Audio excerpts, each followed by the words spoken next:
Dr. Sperry, if you would state your name and spell it for the jury. Sure.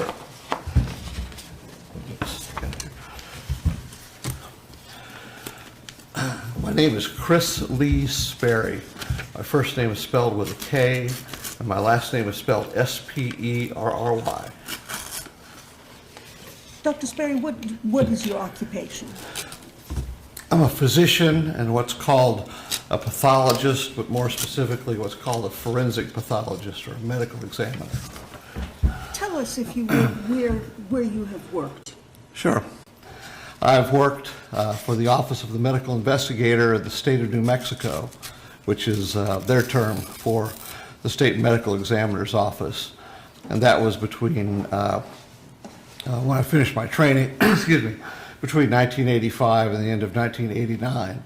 And then I moved to Georgia and began working with the Fulton County Medical Examiner's Office in Atlanta. And I worked there for 7.5 years and was promoted to Deputy Chief Medical Examiner during that time. And then in June of 1997, I was appointed as the first Chief Medical Examiner for the state of Georgia with the Georgia Bureau of Investigation Division of Forensic Sciences, or the State Crime Lab. And I held that position as the chief for about 18 years and 4 months until I retired from state service in November 1st of 2015. Dr. Sperry, while you were working as the lead medical examiner for the state of Georgia, did you have occasion to work for the defense as well? Only when I was subpoenaed. One of the conditions of working for the state of Georgia, the state medical examiner's office, was that neither I nor the other pathologists were allowed to provide testimony for the defense in criminal cases. In rare cases, rare situations, I might be subpoenaed by the defense for one reason or another. But beyond that, no, I did not engage in any criminal defense work. How, you are now retired, is that correct? Yes, ma'am. And tell us a little bit about your professional history, your education. Sure. I graduated from college at the Kansas State College of Pittsburgh in Pittsburgh, Kansas in 1975. I was born and raised in Kansas and lived all my early years there. Then I started medical school at the University of Kansas School of Medicine 6 weeks after I graduated from college, and that's in the University of Kansas School of Medicine in Kansas City, Kansas. I received my MD degree there in June of 1978. Then between July of 1978 and June of 1979, I was an intern at the Allentown Hospital in Allentown, Pennsylvania. And there I was what was called a general or rotating intern, that is delivering babies and helping with surgery and working in the emergency room and a variety of different things. And that was to get me prepared for the next 2 years, because between July of 1979 and June of 1981, I was a commissioned officer in the United States Public Health Service. I was stationed with the Indian Health Service branch on the reservation of the Red Lake Band of Chippewa Indians in Red Lake, Minnesota, which is way up north, about 50 miles from Canada. And there I was what was called a general medical officer, basically a family practice doctor and emergency room physician. And I delivered babies. I delivered over 200 babies during my 2 years there, and sewed up lots of injuries and saw countless children. Just a general medical practice. But I was doing that as a commitment to pay back the United States government for the financial assistance they gave me to get through medical school. So I was a commissioned officer, and I was honorably discharged at the end of June of 1981. Then in July of 1981, I started a pathology residency at the University of New Mexico School of Medicine in Albuquerque, New Mexico. And I finished that in June of 1985. And then between July and December of 1985, I was a fellow in forensic pathology with the Office of the Medical Investigator for the state of New Mexico. And when I finished that training at the end of 1985, that finished all of my formal training.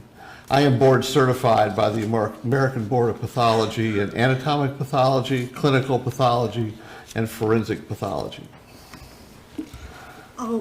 Dr. Sperry, have you had occasion to give lectures or speak at conventions, publish articles? Can you tell us about that? Well, yes, over my career I've been involved in a lot of teaching. I've written, I think, about a total of 50 medical articles that have been published in journals mostly aimed at forensic pathology, or the type of work that I and my colleagues do.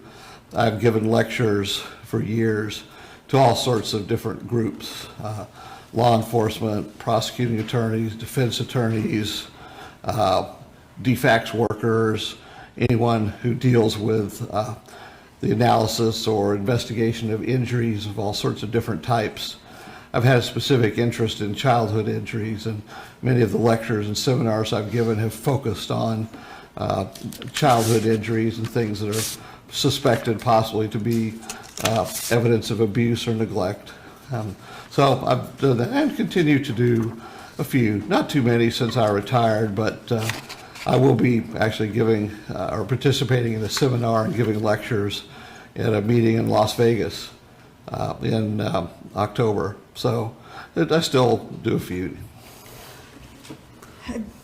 Dr. Sperry, can you tell us, was there any controversy surrounding your engaging in private consulting in forensic cases prior to you leaving the GBI? I don't know if there was what you'd call controversy. This was one of the aspects of my employment as the chief medical examiner. Excuse me, I was permitted, allowed to do consultation work, which I did throughout the country. Just that the one restriction, as I mentioned earlier, was that I could not engage in providing expertise or consultation for the defense in criminal cases. So the vast majority of what I did was, as far as private work goes, related to civil type of work, medical malpractice, medical negligence sort of things, most commonly. And on occasion, I actually would be contacted by prosecutors' offices in other states and asked to serve as a consultant and occasionally to testify. So, well, like I said, that was permitted, it was standard, and there really wasn't any controversy internally anyway. And did you retire honorably from the GBI? Oh, yes.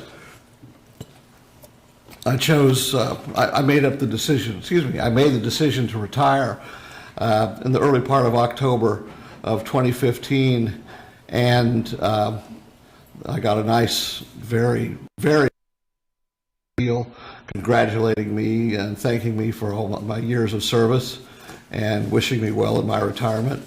So, and I have a pension just like any other retiree from the state. So I have full benefits, and I'm legitimately retired. Dr. Sperry, have you been asked by myself to review the Millie Place and Layla Daniel case? Yes. And at this time, Your Honor, I would ask to qualify Dr. Sperry as an expert witness in forensic pathology. Any objection? No objection. He's submitted.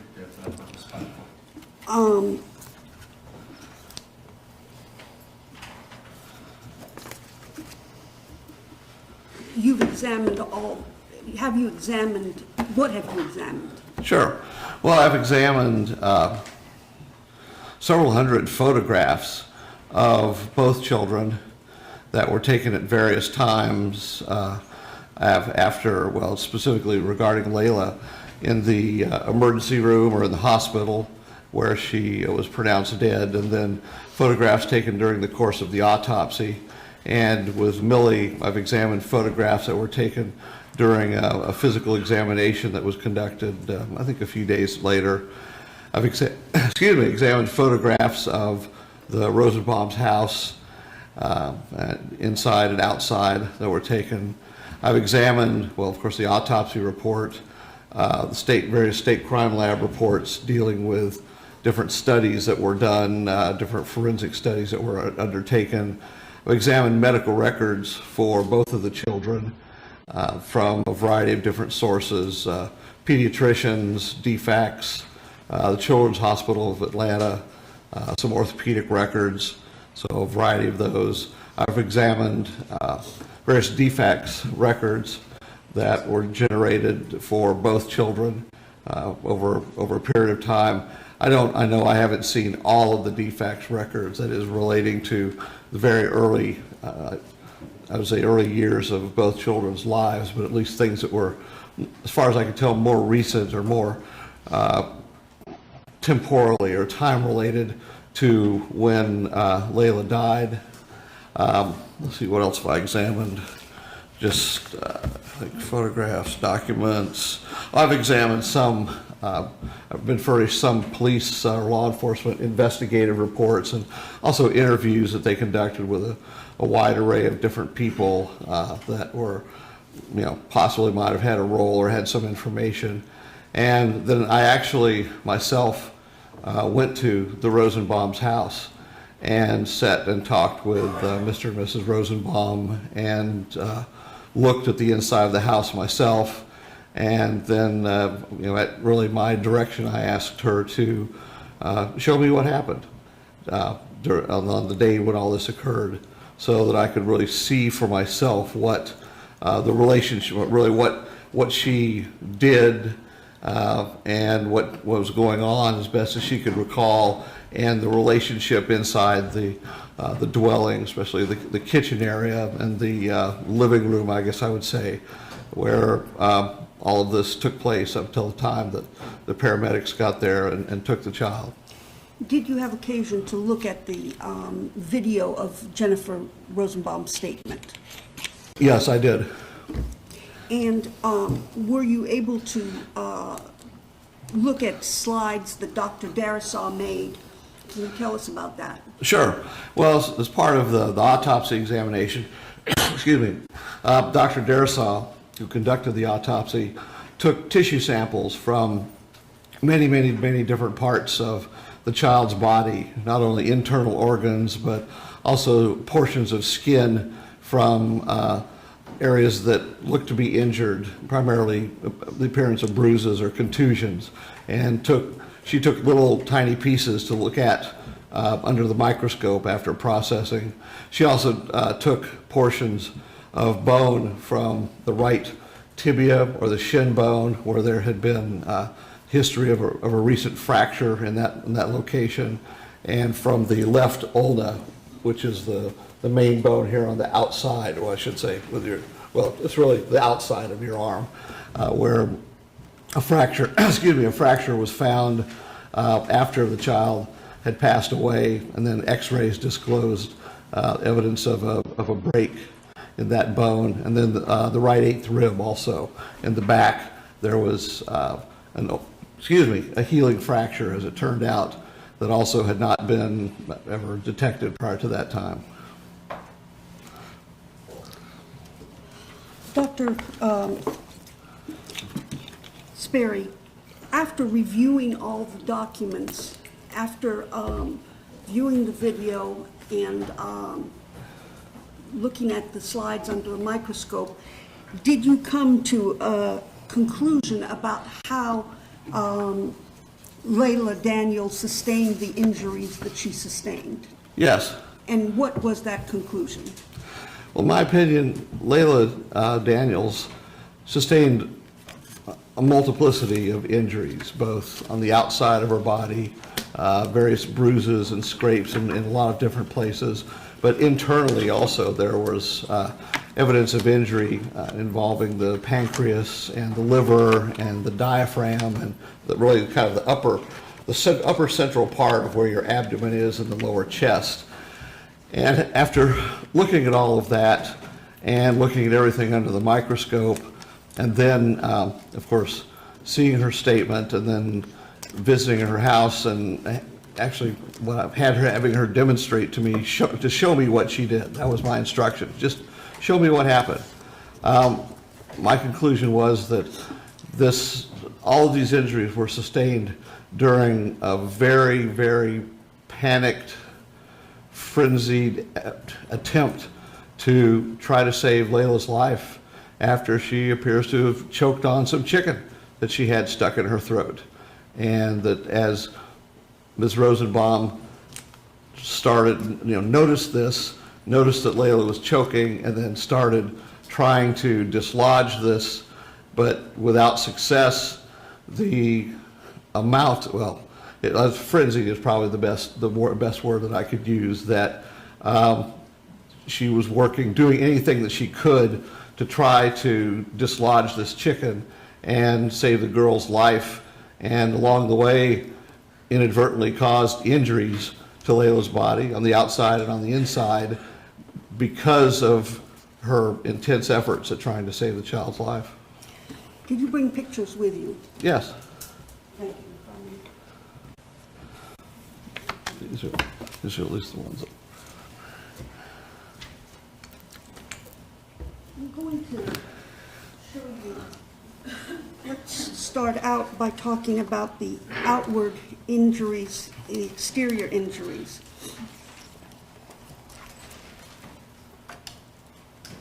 I'm going to mark this as Defendant's Exhibit 143.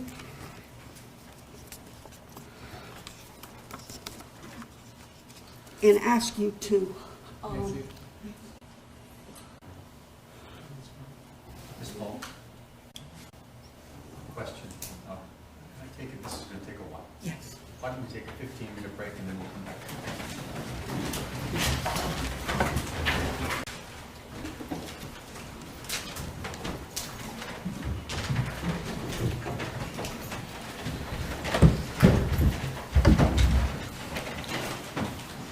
All right, let's continue.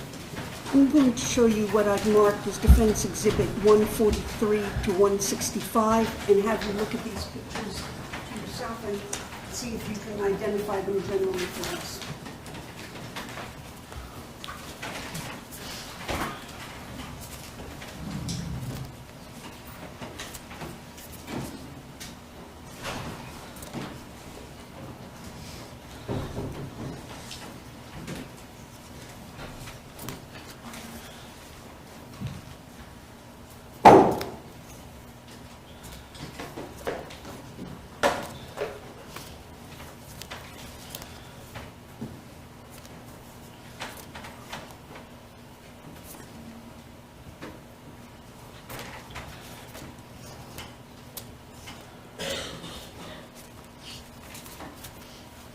Yes, these are all photographs of Layla Daniel, and it's a mixture of photos that were taken on, I believe, November 17th at the emergency room, and then on November 20th at the autopsy examination.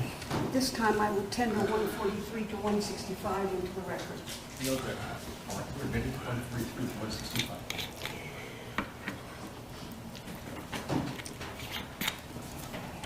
Let's start out with the contention, was the child starved in any way? No, I did not think there's any, any evidence of starving or malnutrition, no. Did you consult did you consult Dr. Darisaw's report, and were you aided in any way by that? Well, yes, Dr. Darisaw, I believe, described her as, to make sure, well-developed and well-nourished. And I agree with that. I mean, I thought the child basically looked fine as far as nutritional status was. Now, let's talk about the bruising on the outside of Layla's body. I'm going to show you, if I may finish, Your Honor. You may. I'm going to show you Defendant's Exhibit 148, if we could have the lights.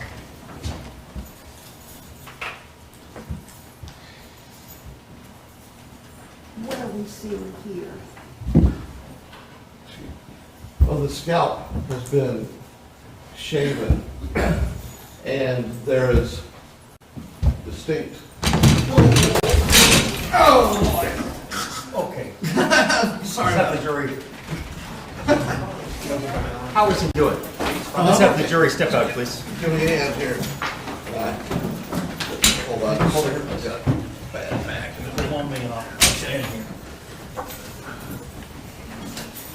Are you okay? I'm not hurting anymore. All right, so, yeah, I think I should be okay. That's booby trap. Okay. Well, Sorry about that. do you need a minute? I think I'm okay. You're okay? Yeah, Then let's bring the jury back. nothing acutely hurting. Let's get started. Okay. Bring her back. Yes.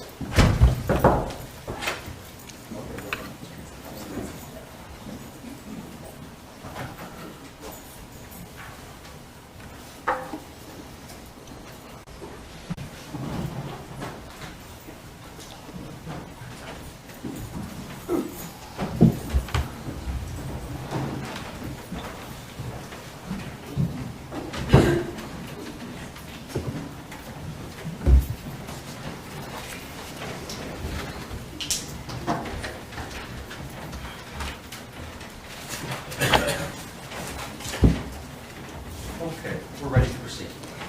Let's try this again. All right.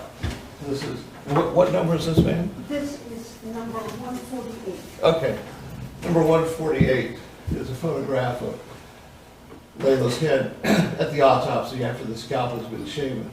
And there is, it looks to be a contusion or a bruise here, and another one here. This is on the back of the head. You can see the child's ears. And there is a little mark there that looks to be just an incidental, a cut made during the process of shaving the scalp, which occurs very frequently just in shaving the hair like this. But in and of itself, you know, the cut doesn't mean anything. It's not an injury. Is that, can you tell us how customarily at the GBI what is the utensil that's used to shave heads? Yes, a scalpel, really. It's just a regular curved scalpel, and it takes some practice, but this is how the head is typically shaved. And it takes a little time, but again, with time and practice, it's easily done. But still, inadvertently, there can be just small cuts that are made on the scalp as a part of this process. And you see a contusion on the top of the head. Yes. And what do you make of that? Well, it's a bruise, and I believe that one, if I recall correctly, there was a microscopic section of that showed some evidence of inflammation. So this would mean it was somewhere perhaps in the maybe 6 to 12 hour range, possibly more than that. I mean, I looked at the section myself, so it was not 2 or 3 or 4 days old, but it was also not very, very fresh either. There were some very early healing changes. And that was one of the few bruises that really exhibited any healing of the multiple ones that were seen on her body, and which also Dr. Darrow took sections from. I'm going to show you what I marked as Defendant's Exhibit 158 and ask you if that gives you a better view of those scalpel marks. Yes, it certainly does. Up here at the top, those are, again, just inadvertent cuts that are made on the scalp with the scalpel, and they don't mean anything. There is a little interrupted scrape here on the side of the head, and I think we'll talk more about this area here on the ear. As we go along, yes. And I'm going to show you 160, Defendant's 160. Yeah. 160 is the right side of the scalp, and also I think now you can see where the contusion is, but also you can see the small cuts that were made during the course of shaving the hair. And again, they're not injuries; they're just part of incidents during the autopsy, just in the process of shaving the hair. And that bruise is not on the top of the head, is it? No, it's really on the back. In fact, you can see where the ears are located, so it's really on the back of the head and not on the top. And finally, I'll show you Defendant's Exhibit 165. Yes, 165 really is a top view looking down. You can see the right ear here as well. but the small cuts that were made along the way, just in doing the shaving, that's probably the best photograph that shows all of them. And again, those are not injuries that were caused by anyone. They're just a part of what happens, what can happen during the autopsy examination. I'm going to show you what's been marked as Defendant's Exhibit 143. Yes. Can you tell us what we're seeing? Sure. This is a photograph taken, again, at the autopsy. Now, the child died, on November 17th. The autopsy was done on November 20th, about 3 days later, which is okay. There's nothing untoward about that whatsoever. But in that time, changes can occur in the way that contusions and bruises look. There are a cluster of bruises here on the central part of the back, going a little bit to the left, and then the left lower back as well, to a lesser extent the right.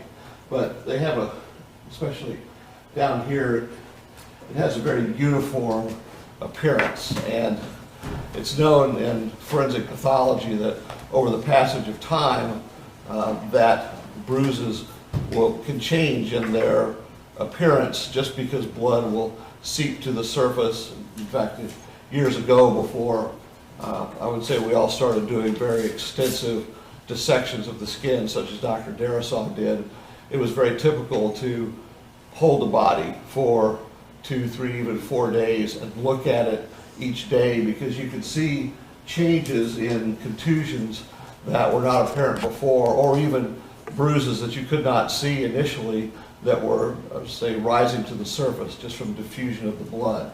But the appearance does change, and this is not the same in the way it looks as compared with the photographs that were taken of the child in the emergency room. Let me show you, see if I can put these two together and ask you describe the difference between them. Yes. And this is, for the record, 149. I think once you put these side by side, the appearance is the change in the appearance is fairly striking. You can see the general outlines of the areas of contusion, but here from the emergency room photographs, the bruises, many of them are much more discrete. There's individual contusions, individual bruises, as compared with what it looks like over here, where it looks like just one large contusion, which really it's not. It is multiple small ones that over the course of 3 days, after she passed away, just the appearance changed. And in fact, the color on the skin itself changed, and this kind of dark reddish appearance is a little bit of drying as well, which is something that happens especially in small children where the skin is very, very thin. So the appearance is much different. And as far as really assessing the nature and potential causes of bruises, the photograph here on the right, which is again from the emergency room, is, I would say, more helpful because it shows more individual, well-defined bruises in specific locations as compared with the photograph on the left where blood has diffused out into the tissues and really obscured the individual characteristics. It's just not as easy to, I would say, interpret as well with the passage of time. Can you tell us what would cause, in your opinion, in your professional opinion, to a reasonable degree of medical certainty, what caused these injuries on the child? Well, in my opinion, these injuries were caused by Ms. Rosenbaum, who was pounding on Layla's back as Layla was choking and not breathing. Initially was flailing around and then stopped flailing. And Ms. Rosenbaum was trying to pound on the child's back to dislodge the bolus or the chunk of chicken that was stuck in her airway. And in doing so, Ms. Rosenbaum left these bruises behind. There's a scrape there. It's it's harder to tell, but that could readily come from a fingernail here. But you can see, again, 3 days later, it looks much bigger. It's, the characteristics of the contusions are less distinct. Here you can see individual marks that very readily could be fingers or even knuckles from, again, pounding on the child's chest, literally, without mincing words. What I appreciated was this was a repeated attempts to pound on the child's chest to remove this piece of chicken that was blocking her airway. Was this the chest or the back? Well, I'd say chest generically. This is her back, of course, to pounding on the back, which is known and understood. I mean, that's something that is attempts are made to get something out of the airway by pounding on the back.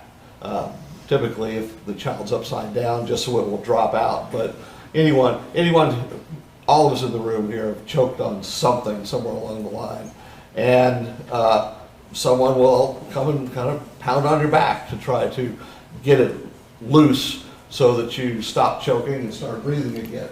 And that's the individual small bruises really come from, as I said, fingers, perhaps knuckles, in trying to pound on her back to get this chicken out of her throat. And is that pounding on the back part of Heimlich maneuver or not, or something else? Well, it's part. The Heimlich maneuver specifically has to do with pushing on the upper front of the abdomen, just below the rib cage, to try to create pressure inside the stomach and the esophagus, and possibly the chest, to hopefully push this piece of whatever is blocking the airway to make it pop out or come loose.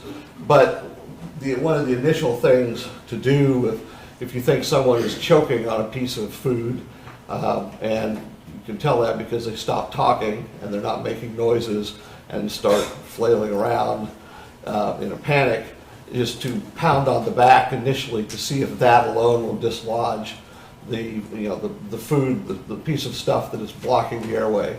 And if that doesn't work, then you move on to the compression of the front of the stomach. Tell us, if you would, Dr. Sperry, what is the difference between the way a Heimlich maneuver should be performed on a child and the way it should be performed on an adult? Well, the difference primarily is because has to do with the child's size. And in an adult, with one adult working on another adult, what you're supposed to do is really embrace around the chest area and put the fists right below the breastbone and push in, or pull in actually very forcefully and rapidly, again, to try to expel the food. With a child, it's different in the sense that they're much, much smaller, and you may do things like sit and have the child sitting in your lap, or perhaps kneel behind the child just in order to gain access to the lower part of the chest and the upper abdomen to pull against the child's stomach, again, to dislodge this. But it has to do really with the difference in size between an adult and a small child, and then the positioning that can be undertaken to, again, the ultimate goal is to compress the upper abdomen and lower chest to make this food pop out. What is the result of using adult Heimlich on a child? What is the concern about doing that? Why don't we do that?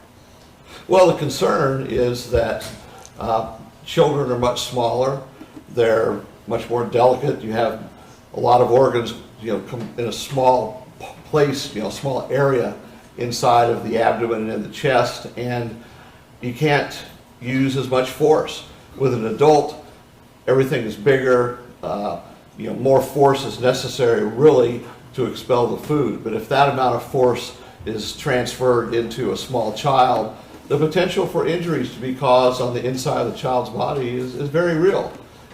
Just because if you're using the same forces as you would in trying to alleviate an airway obstruction in a child, or in an adult, excuse me. If you use those same forces, you can inadvertently cause injury on the inside of a child's body just through that effort without knowing that this is happening. Let me show you what I marked as Defendant's Exhibit 147 and tell us. You've got a light that is kind of shining on it.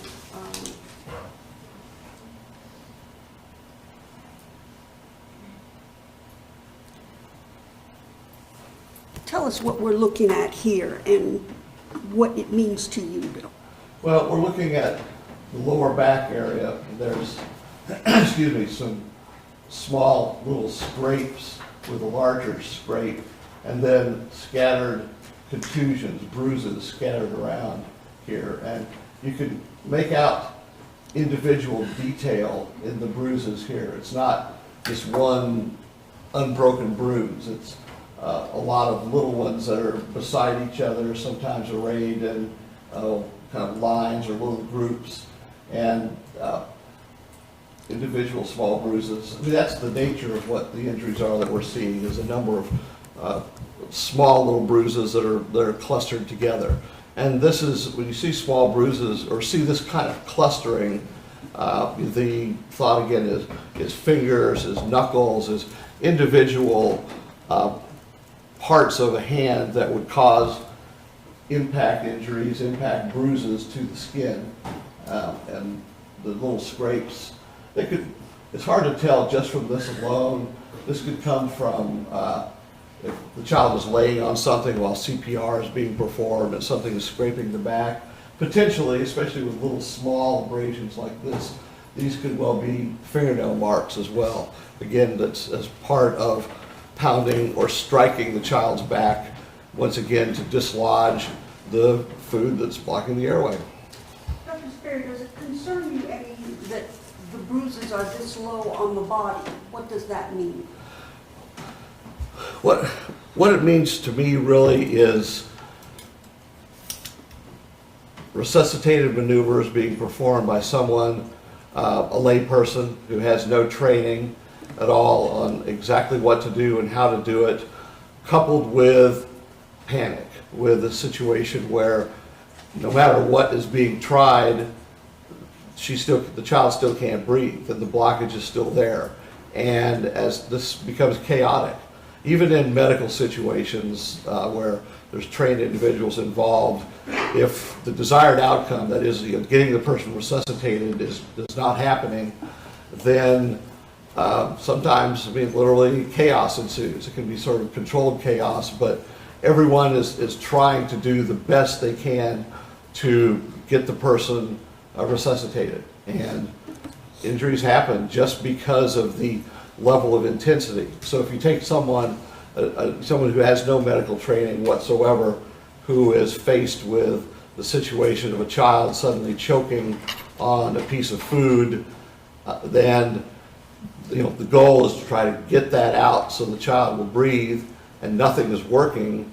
And just by escalating and moving from one thing to the next, this, as I said, an incredibly panicked, chaotic situation is not surprising whatsoever. It's terrible. Let me show you what I've marked as Defendant's Exhibit 146. And again, the light that's shining is kind of, but see if you can tell us what that bluish coloring on the base of the thumb is. This right there, yes. I mean, the reason I selected that photo is just the lighting is not terribly good. The bluish coloration at the base of the thumb is not a bruise. That's normal in anyone who's deceased. The thumb muscle is very thick in this area, and there's a lot of blood, and as a consequence of this, it can look blue. In fact, I don't know, it's hard to tell even from across the room. You can see, my thumb it's kind of blue there. It's just how God built us. I mean, it's how the muscles are structured and the thick muscle in that area, and it's, it should never be mistaken for a bruise of some sort, because it's just a natural part of the body, and it's more enhanced after someone passes away. Let me show you what I marked as 159 and see if that gives a better view of that. Yeah, it does. It does. You can see this area, this blue discoloration here, this kind of ill-defined. But that's a normal postmortem finding. As I said, it's normal in someone who is not dead. So I can show you my hands. You can see the bluish discoloration, but it should never be mistaken for an actual bruise.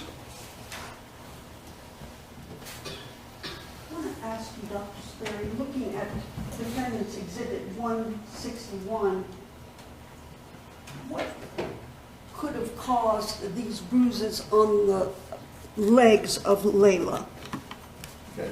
Now, this also is useful. We can talk about this a bit. I'm not going to belabor it, but this is a photograph of the autopsy examination. And now that you've seen the individual bruises that were very readily apparent from the hospital, you can see how the appearance has changed over the passage of, from the 17th to the 20th of November.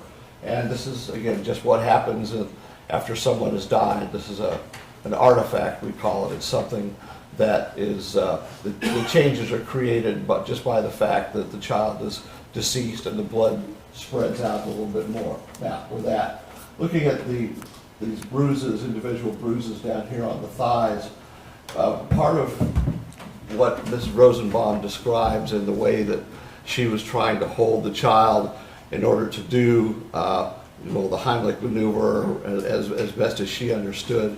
There were times where she was holding the child's legs or had the child's arms, as I recall, sort of under her arms and holding. I would object. Excuse me. I would object to this point that this is hearsay. Response? Your Honor, I will tailor it. Given what you saw on the video of Jennifer's statement, what can you tell us about what those markings are on the child's legs? Okay, yeah, and I'll abbreviate it. I mean, I think these markings are related to the positions that Ms. Rosenbaum had, where she had her hands at different places and different parts of Layla's body during the complex maneuvers that she was undertaking, again, to try to dislodge the blockage in the child's throat. She was trying one thing, and the next, and as I said, it was very disorganized and chaotic, but the child was dying in front of her. At some point in time, let me withdraw that. Let me show you what I've marked as Defendant's 145. Tell us what we are seeing right here. Sure. This is a photograph of the front of the abdomen of Layla's body, and then there are some areas of bruising, some with some little tiny scrapes along the, just kind of above the hip bone area on the right and left side, just on the lower abdomen sides. What does that come from? That comes from gripping, that is holding the child's abdomen with Ms. Rosenbaum behind the child and reaching around to hold the abdomen, again, as part of the maneuvers that she was attempting to try to dislodge the blockage from the child's throat.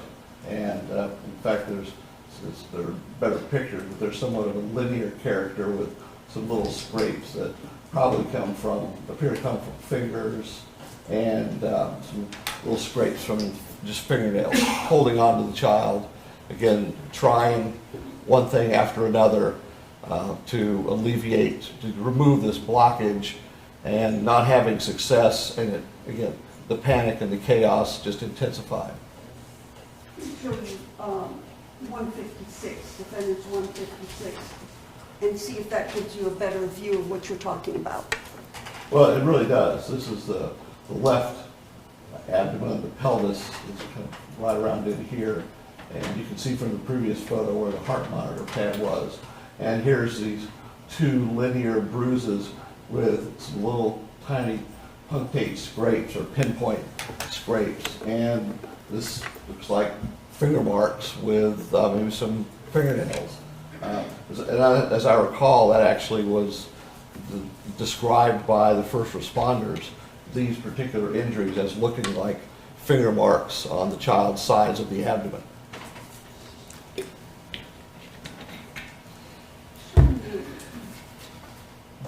Defendant's 162.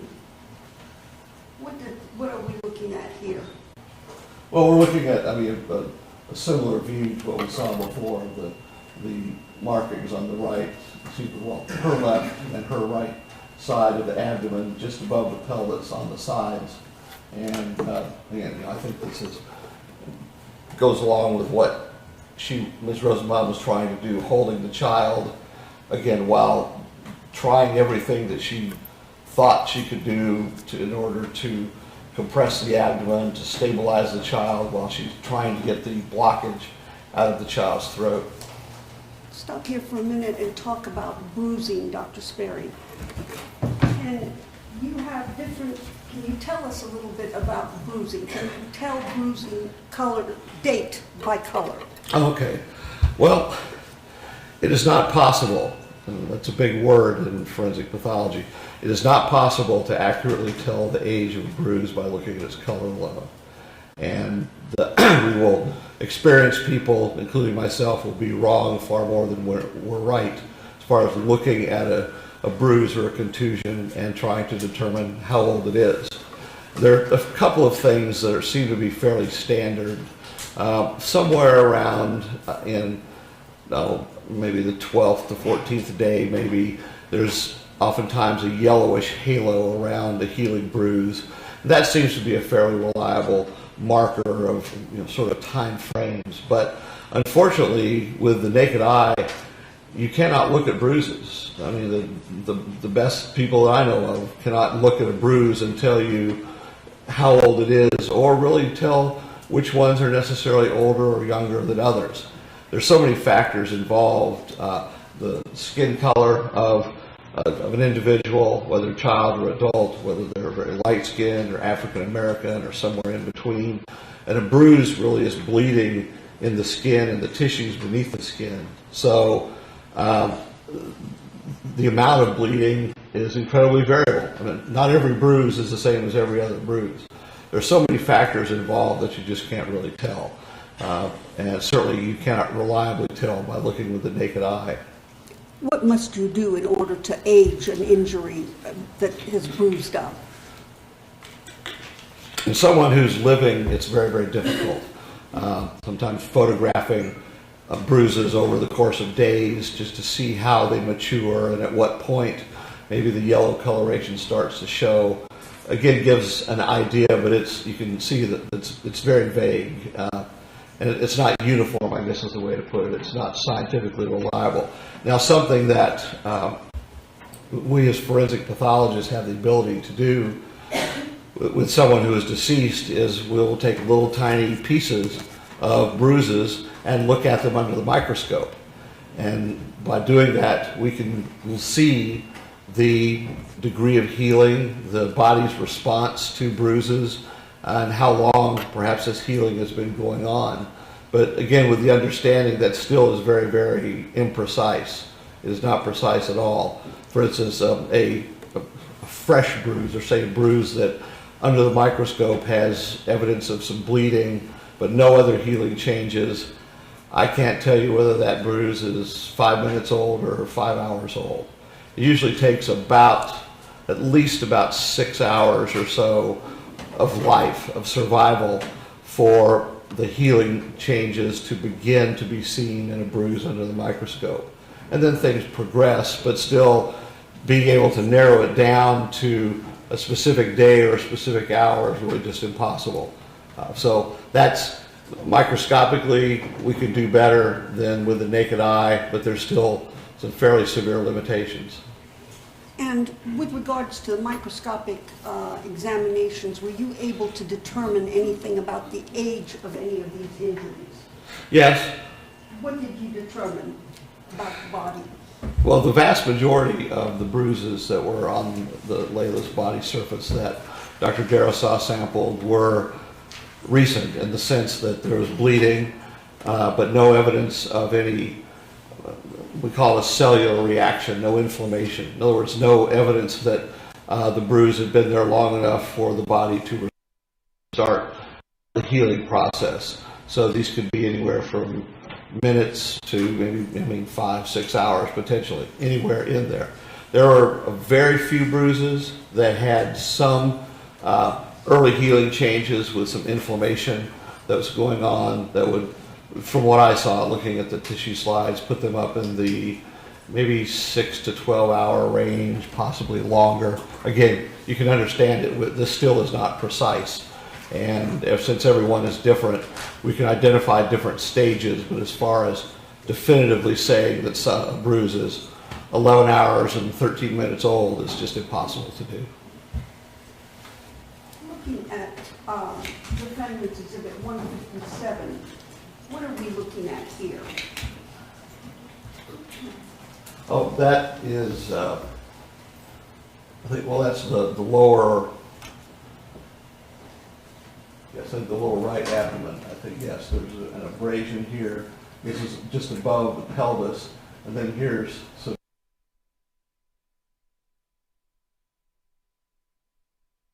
I think you can see now that the color alone just is not enough to really be able to make a distinction.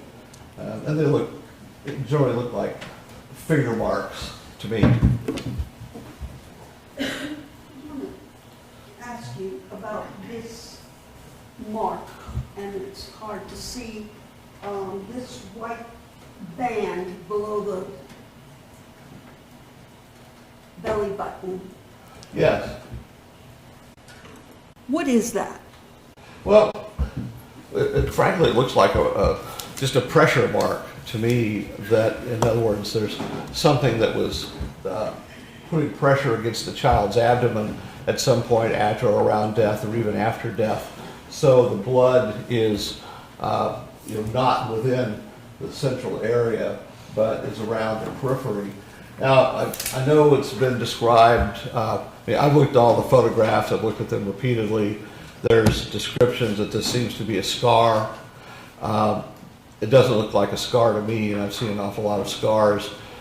And at the same time, another thing to do, if there was a question at all, the thing to do would be to take a small piece of that and look at it under the microscope. Because if it truly is a scar, there are going to be changes, old healing changes in the skin and the tissues underneath the skin that would be very, very obvious. But that was not done. It's just the visual appearance. So I think the conclusion is very limited because it's only based upon what it seems to appear to be visually. And do you see that mark again on 162? Is that a better view of that mark? Yes, it's right in through here. It's very uniform. It's very well defined. I think there's a little area of interruption, as I recall, along here. So that's the best I can tell you, except that just to say that there's no, other than the color change, I don't see any line of demarcation. I mean, any difference, I should say, in the skin appearance from one part to the next. Scars usually raised in some way. They're oftentimes very irregular on the inside, but there's a tangible difference to the skin and its texture with the scar, and it's in an unusual place. And I see that the fact that it's so uniform really doesn't disturb me at all as far as being some sort of remote injury of some nature. I want to talk to you about the ears. Yes. I'm going to show you what I've marked as 154 and 155. And see if you can tell us what we are looking at and why it's significant. Yes. This is keep looking down here. I'm not going to do that again. This is the left ear.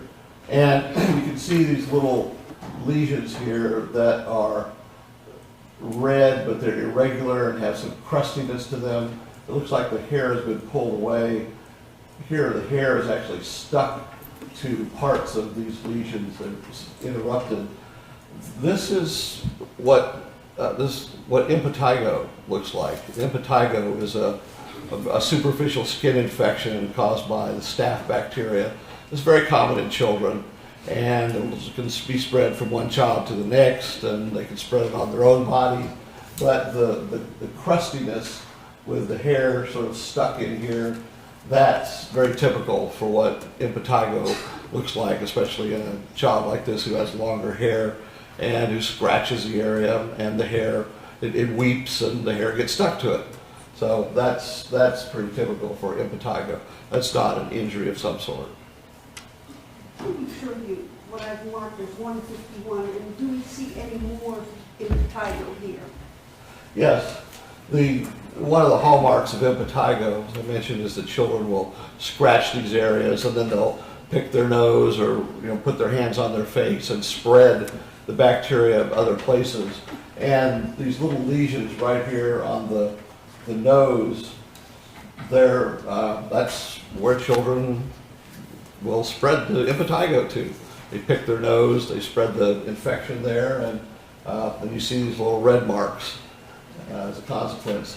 And I don't know of another, once I saw the impetigo on the ear, then the things on the nose to me became much more, I can see the explanation for those, because otherwise I don't know what else would do that. But the impetigo is a definite real thing.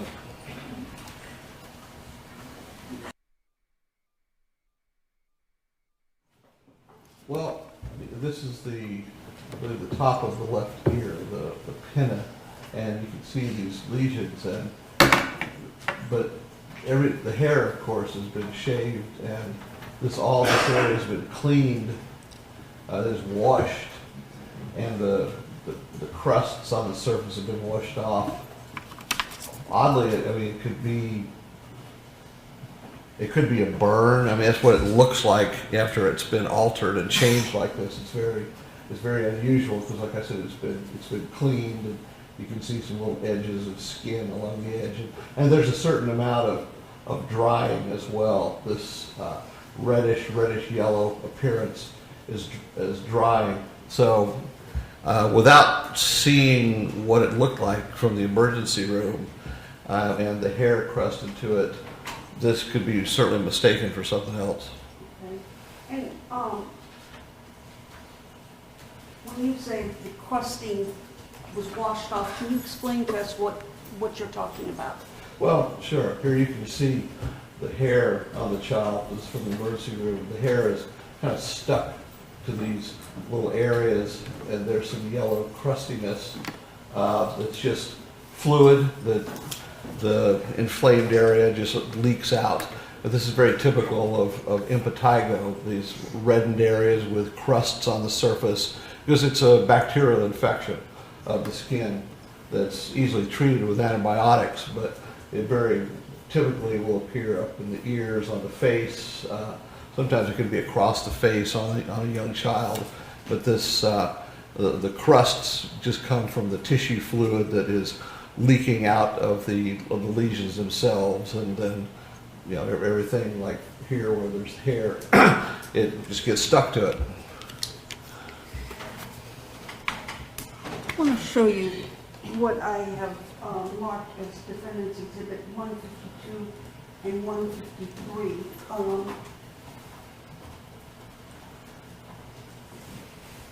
Can you tell us what these marks are right here?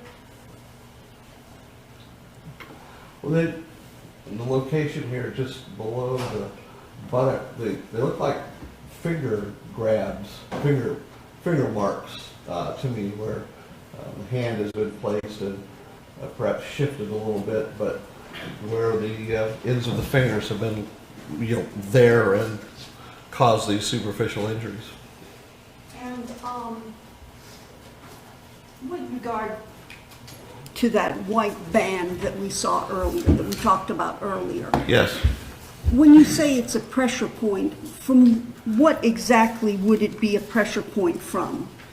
Oh, well, it could be from a variety of things. And I was just looking, actually, Dr. Darasaw described it as a broad hypopigmented, which means pale, a hypopigmented mark, which doesn't describe it as a scar or really much of anything else. It's an unusual, it's a pale area for some reason, but it's, you know, as I said earlier, it doesn't have features of a scar, and she didn't describe it as a scar. Now, what this then could mean is at some point the child's abdomen was, you know, against the edge of something, or there was a strap perhaps in an ambulance, say, transporting the body that was across the front of the body.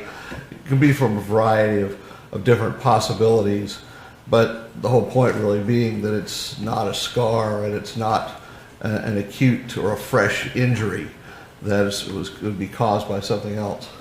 And could it be caused by the diaper having been up higher than it is on the picture? Well, it could, yes. With the elastic edge of a diaper, you know, pulled up to this area, you know, yes, I could do that. We saw earlier a bruise on the head of Layla. Let me ask you, could that bruise have been caused, I'm sorry, let me show you what I've marked as 170 and see if you can identify that.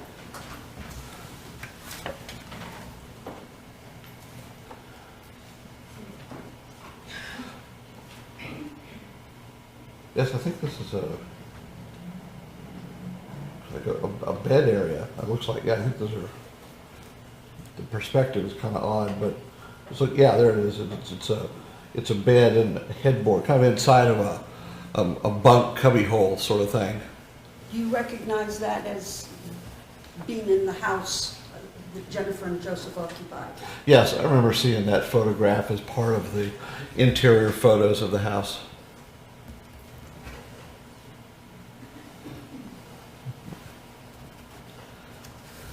Your Honor, I would tender defendant's 170 into the record and ask to publish. Any objection? Submitted, and second, you may publish.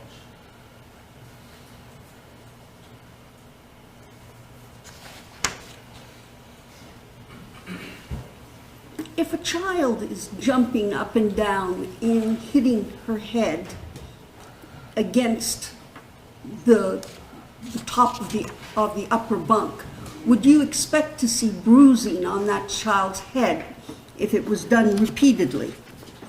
Sure. Yes, that's why you're not supposed to jump on beds, much less bunk beds.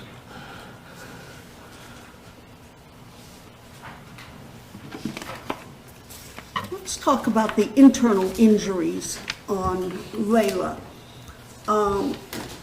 Starting with her arm, can you tell us what about the right ulna? Explain to us what is significant about the right ulna and the break of the right ulna. I think you mean the left ulna? The left Yes. ulna, I'm sorry. Yes. There was, after the child passed away, x-rays were done of the body, which is typical. And this is, you know, certainly recommended. And it was found that there was a fracture, a break in the left ulna bone, which is the bone that connects your elbow to your wrist on the side of your little finger.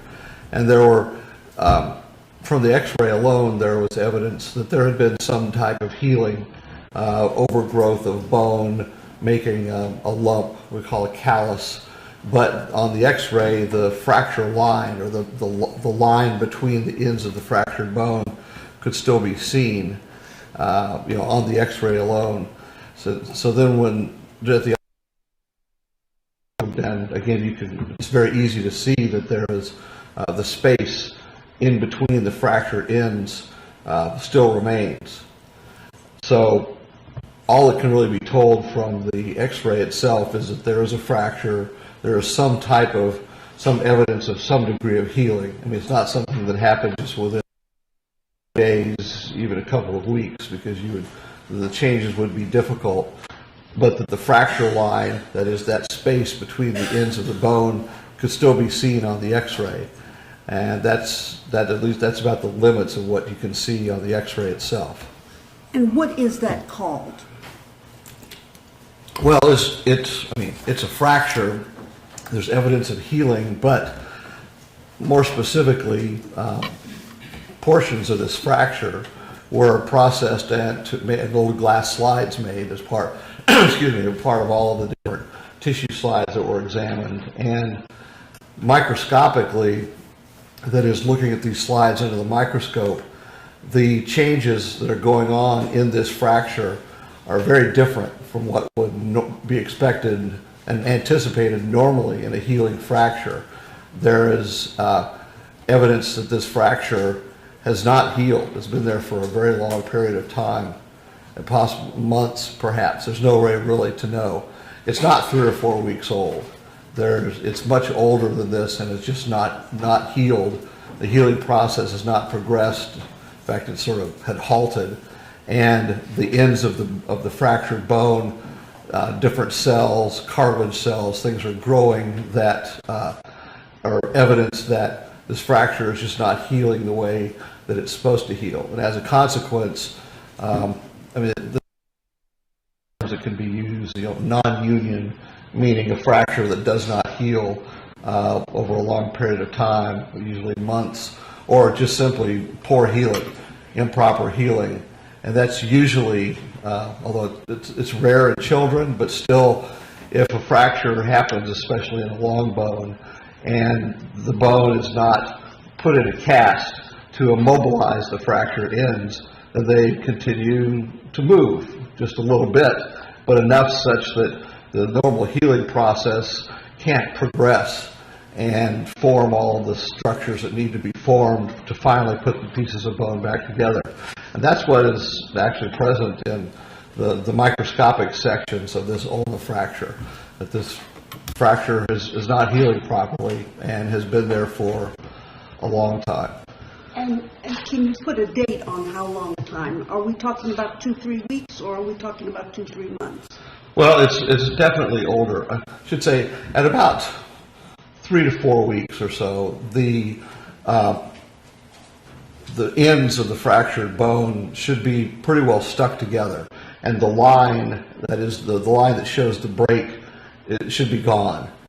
It's replaced by new bone that is growing across the fracture to attach the ends of it.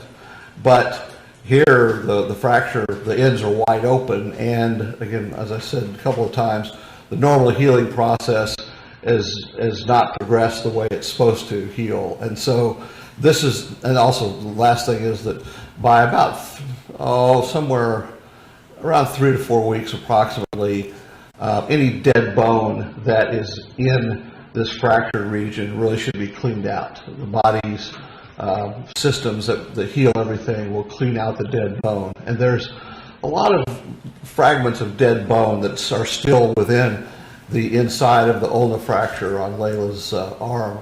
So how old this could could definitely be months, many months old. Once the healing process gets disrupted and continues to get disrupted, it just doesn't get better, and it will keep the same appearance. The dead bone is not cleared out like it's supposed to be. The cartilage is overgrown. It's, again, the body trying to heal the fracture, but it's just the normal healing process is messed up. And this could go on, as I said, for many months. Showing you what's marked as 467, States Exhibit 467. Does that assist you in your description of the ulna? Yes. This is the forearm bones that were removed at the autopsy. The bone here is the radius. It's the bone that connects your elbow to your wrist on the thumb side. And this right here in the middle is the ulna fracture. And you can see the space that's still in between it.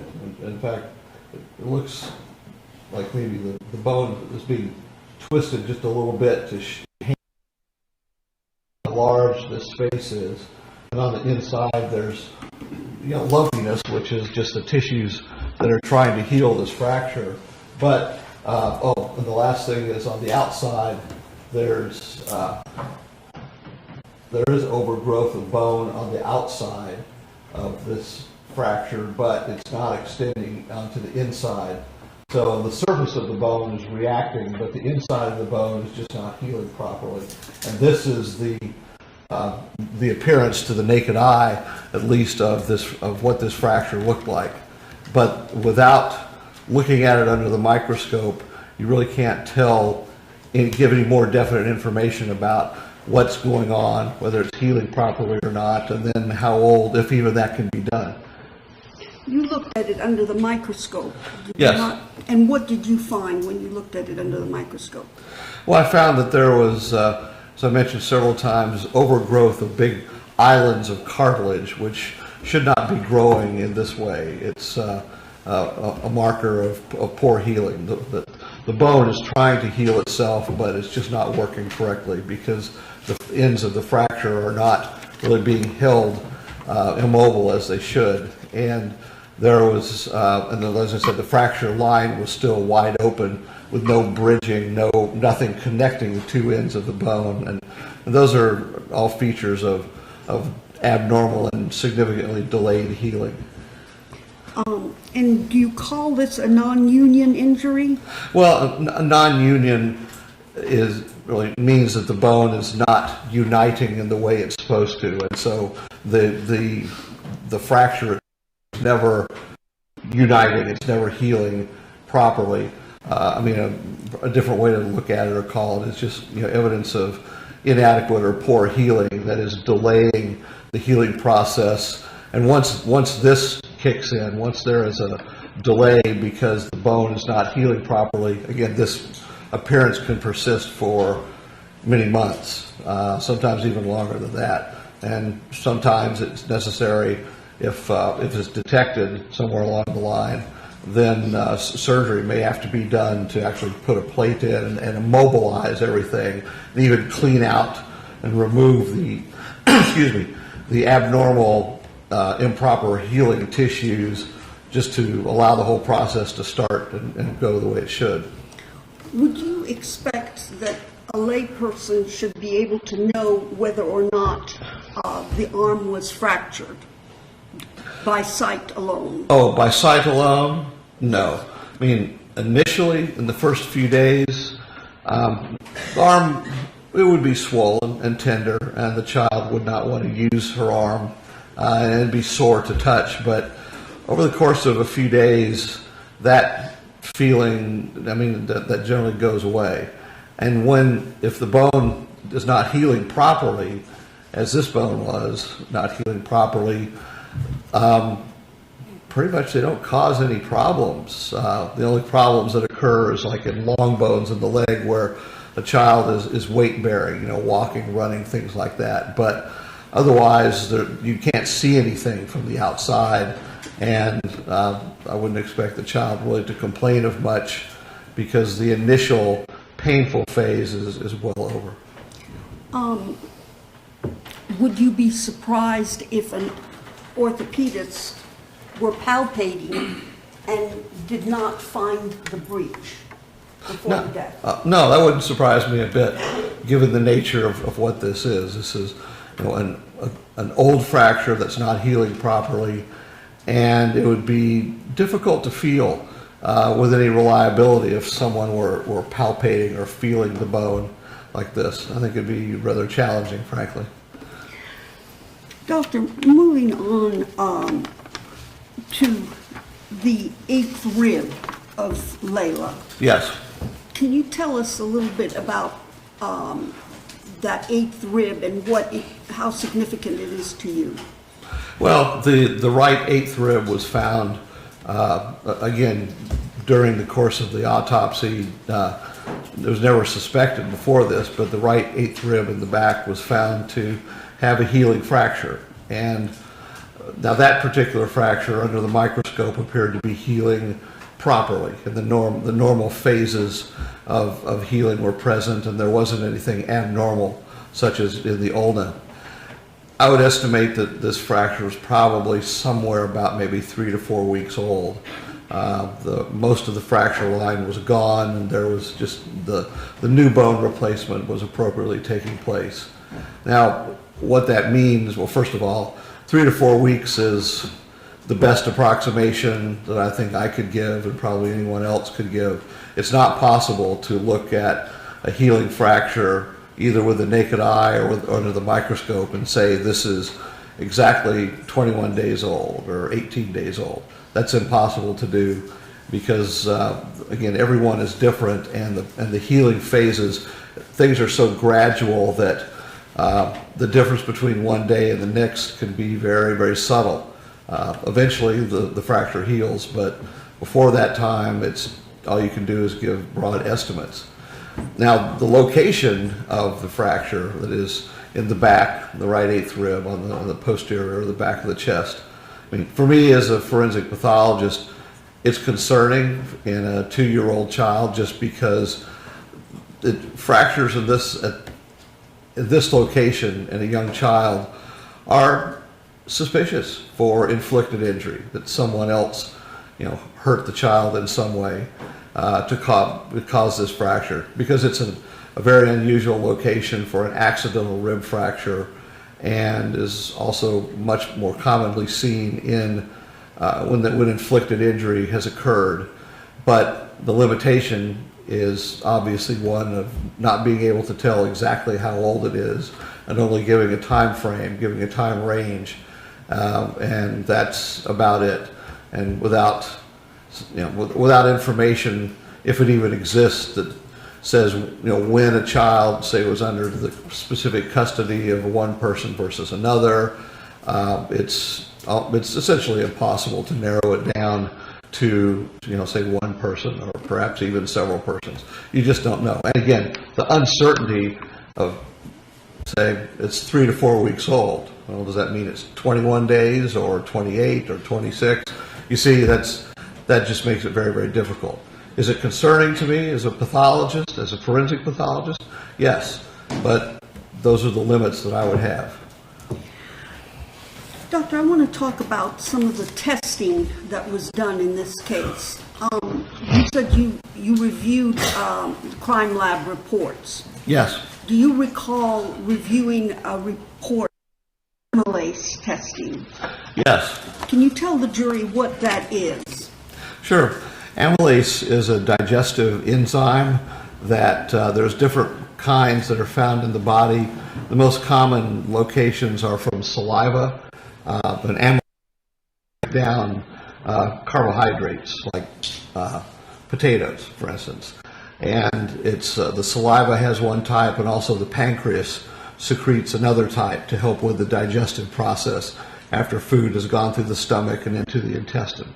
So it's basically a digestive enzyme. That digestive enzyme was tested for on the floor of the kitchen, is that correct? Yes. And what was the result? Well, the result was that it was positive. Oh, excuse me. It was negative. In fact, I just had that. Negative for amylase from swabs taken from a couple of odd, slimy-looking areas that were apparently on the kitchen floor. And why is that significant or not significant to you that there was no amylase? Well, it's an unusual thing to do on, spots on a kitchen floor, particularly. I mean, the idea is that perhaps we're trying to look for evidence of saliva, of spit, because that's the glands in your mouth secrete amylase, and potentially finding that could indicate that this was of oral origin, but or came from the mouth. But without further information, it becomes very difficult to put much credence onto whether something is positive or negative. For instance, if it's vomit, if it's stomach juices that have come up from the stomach, I would expect those not to have amylase in them. If it's something that originated in the stomach and was retched or represented vomit, and the fact that there's not amylase doesn't eliminate, well, it doesn't tell you where it's from really particularly, and without more definitive information, say this is definitely saliva. If someone knew that, well, then one could possibly test it for amylase or not. Brian, it's a very strange way to do forensic testing, and the other problem is I'm not aware of forensic standards that exist for just testing slimy stuff on a kitchen floor, and how reliable that testing is, whether to determine whether it's positive or negative, and then trying to make some sense from it. It's I've frankly never encountered it in my entire career in this particular context. Could they have tested for gastric juices? Well, sure. And what would that have told you if it came back positive for gastric juices? Well, it would tell you it's stomach juices are very, very, very acid. There's a lot of hydrochloric acid that is made within our stomachs. And if someone vomits some stomach juices, the simple way to test for this is to use a pH strip. Like maybe some of you who may have been in high school chemistry remember the little strips that turn different colors depending on whether something is acid or alkali, that sort of thing. And then you can tell how strong the acid is or how strong the alkali is. And that's an extremely simple way to test for stomach juices, because stomach juices are very acid, and pH strips would turn acid. It would show there's a very large component of acid making up this stuff. So that would be extremely easy to do. Was that testing done? No, not that I know of. Doctor, I want to talk to you about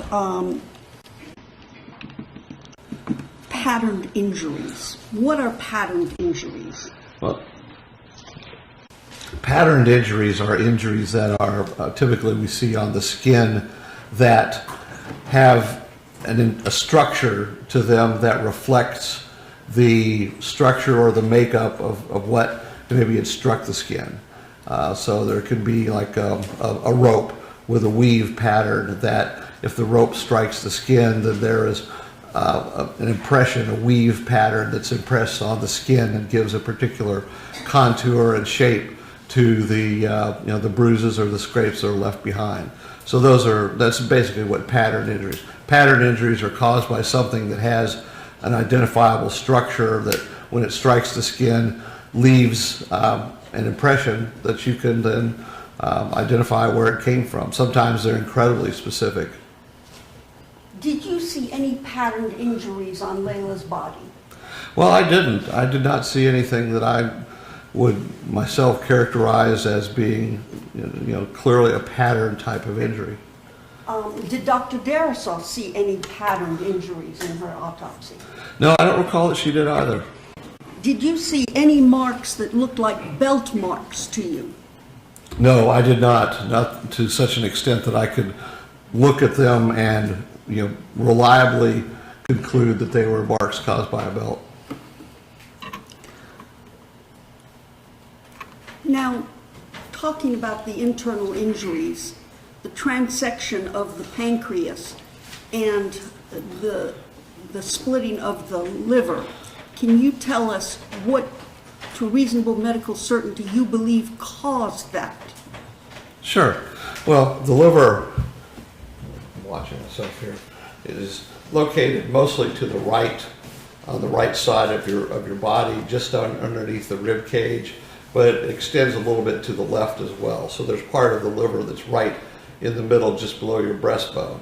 And behind that, anatomically, the pancreas is located. Excuse me. And both of these, in their location, sit just in front of the spine. So the vertebra, the spine, goes straight up, and then the liver and the pancreas really sit right on top and in front. So if there is some type of pressure that is pushed very hard on the upper front of the abdomen, say right just below the breastbone, this will push the liver and the pancreas against the spine, and if there's a great deal of force, it can cause injury, a tear to the liver, as was found here, and even a large tear to the pancreas. Now, this is, again, this tells you where the force was located and how it was exerted, but if this was, the location is something, it's a place where, say, for instance, the Heimlich maneuver potentially could do this, or very aggressive CPR, pushing on the child's chest and upper abdomen, again, in a very frenzied, panicked sort of way, trying to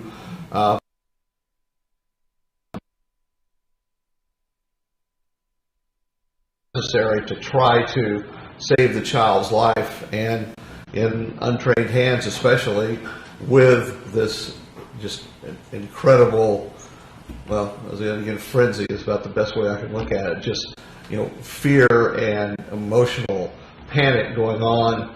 A lot of force could be used that is more than what's necessary, but then again, there's no way, again, for an untrained person to know how much is needed, and the child is dying. Doctor, with regards to the chicken that was found in the sink, what could have been done with regards to preserving that for testing? Oh, well, that could have been collected easily and frozen to be analyzed later. Chicken has specific DNA, so that would be very easy to do. Also, taking little pieces and looking at them under the microscope, you can tell what chicken looks like, or that is, pathologists can tell what chicken looks like, looking at it under the microscope, looking at little slices. So it could have been tested and analyzed very readily to identify it as being chicken. This wouldn't be very difficult to do. It would be very simple. It's really a matter of collecting it, and then the testing and analysis could be done, at leisure.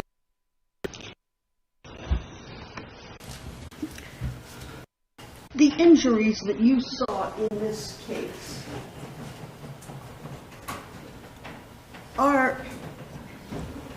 would it surprise you if other medical trained people said they'd never seen such injuries before for CPR or Heimlich maneuver?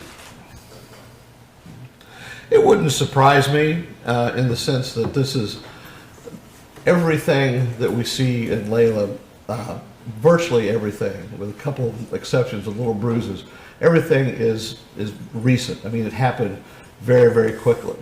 And the injuries are located in different places on the outside of her body, and also specifically really on the inside of her body in very, very specific places.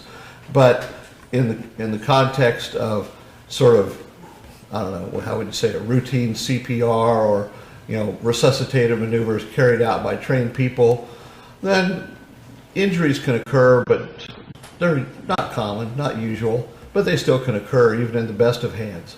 But when one is looking at it from the perspective of an untrained person who is watching, who really does not know what to do or has the barest sense of what should be done, and is watching a child choke and realizing that whatever, that this is not getting better, then this escalates very dramatically. And so, yes, this amount of injury and the extent of the injury is very pronounced, but again, you have to look at the circumstances. One has to look, we as pathologists have to look at everything that's involved as well as just the injuries themselves. And when you approach it from that context, it's not surprising to me that the injuries are so excessive appearing, because it was a life or death situation. Doctor, we talked about Layla. Let's talk a little bit about Millie and her injuries. If you would look at this and tell me if you see any belt marks or buckle marks, strap marks on this photo. I don't see anything like that, not that I can, I mean, really I can identify. I've looked at this photo, I can't tell you how many times, and turned it, and twisted it, and looked at it. And I cannot discern, I cannot make out a pattern from this that it reflects, a belt or something with such a specific structure that it leaves or would have left a distinct pattern behind. I just can't see it. With regards to this injury, could this injury have occurred as a result of sliding down and hitting rungs on a ladder?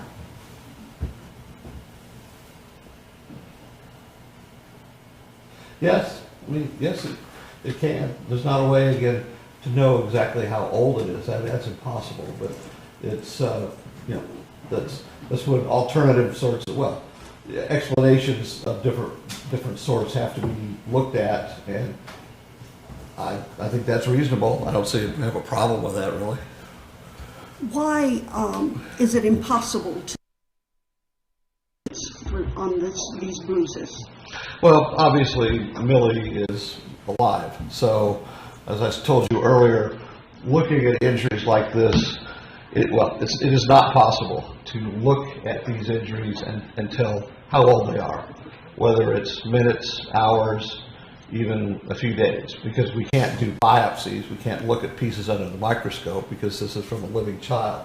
So there's a very dramatic limitation to this, and it's also assuming even that all these happen at the same time too, where there's no way to know that.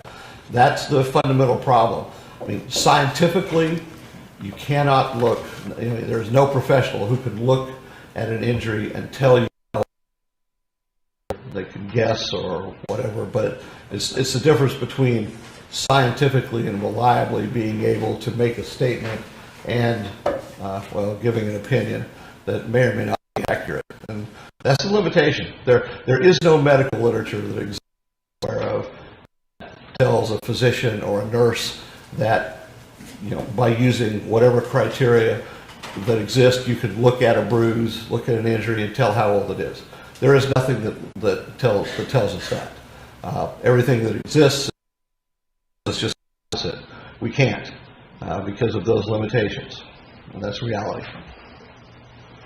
Doctor, didn't show you what the Mark States Exhibit 79. Do you see anything on the back of this child that gives you any concern for inflicted injury? No. I'm going to show you what's been marked as Exhibit 78. Would you categorically state to a reasonable degree of medical certainty that this is inflicted injury, no doubt, regardless of the context? No. I mean, it's on the inside surface of the arm, but that in and of itself does not, especially in an active child, that does not immediately mean that this is inflicted, and that's the only way that it occurred was it being inflicted by someone else. You just can't do that. The context, again, the story of this child is old enough to have given the story, to explanation, but just looking at that one alone and unequivocally saying this is inflicted injury is just not possible to do. Doctor, if the child made a statement that she obtained these injuries during gymnastics when her knee hit her elbow as she came off a bar, would you have any problem with that explanation? Well, no, that's a fairly clear explanation from her as far as how this occurred. I don't have a problem with it.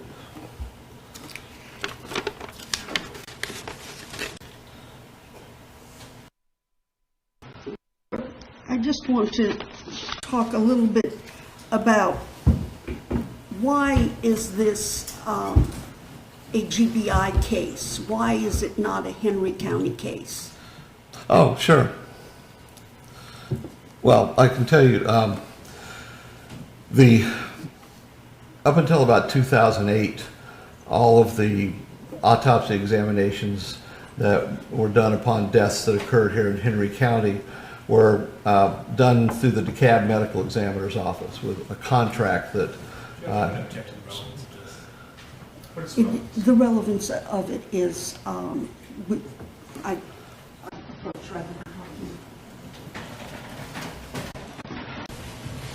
Dr. Dowd, let's move on. Dr. Who?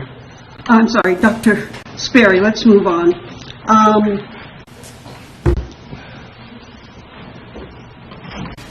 Why did you go to the house? Did you go to 1521 Lincoln Terrace? Well, I went to the house because this is a very unusual case for me as a pathologist over my career. It's unusual and certainly is concerning because of the extensive nature of the injuries and the types of injuries that are there. And the more I looked, and also, you know, I had seen the interview of Ms. Rosenbaum, and I was really myself curious to see, I wanted to see the house, the inside of the house myself, and the relationship between the kitchen and the sink and the dining table and the living room area. And I also wanted her to explain to me, if she would, what happened. And that was really what I asked her to do. Show me what happened and tell me what happened. And I gave her no direction in anything, and I actually looked at anything. I didn't tell her anything about all that. But she, you know, she and her husband knew I was coming. But I wanted her to show me what happened as best as she could in the sequence of events. And at that time, I mean, I had already seen the photos and I had read through the report, so I had a good understanding of what was there on Layla's body. And I wanted to correlate, if I could, what Ms. Rosenbaum showed me, what was happening and what she did with what I could see on Layla's body. And that was the reason. It's not something that is usual. I've gone to some scenes, a few scenes in my career, but usually it's those where there are some significant questions that I want resolved in my mind, if at all possible. Whether, you know, it doesn't matter whether what I see hers or not. I want to know as best as possible what is it that happened, so that I can, if it can be done, explain or put everything in a relationship. Sometimes things don't match up at all, and that's just the way it is. I've had plenty of circumstances like that, and usually it doesn't ever get to a point like this. But that was the reason why, just so I could see myself and listen to her show me and tell me what happened, and understand it as best as possible. Was her lawyer there present? No. Was it, who was present? Mr. Rosenbaum, just she and her husband were there, and that's it. Why is the sink relevant? Well, the sink is relevant, first of all, because this is part of what Ms. Rosenbaum describes as the totality of everything that happened. There was a point where she had Layla up against the sink and was pushing her. Excuse me. I would object to anything that was, I would object as hearsay as anything that occurred. I just limit to what you've heard Okay. in the report that Ms. Rosenbaum gave to the police. Oh, all right. Well, she had the child at the sink, and ultimately there was what appeared to be a piece of chicken that was coughed out into the sink. And from the scene photographs that were taken, as I understand, once everything transpired, the scene was preserved, so nothing was changed or altered. There's a hunk of what looks like to be chicken that is there in the sink, and again, that was never collected or analyzed or tested or anything else, but it was there in the sink, which, you know, again, in the totality of everything altogether, was a puzzle piece that fit in. When you looked at the totality of the circumstances within a reasonable degree of medical certainty, what do you believe caused the injuries in this case? In my opinion, injuries by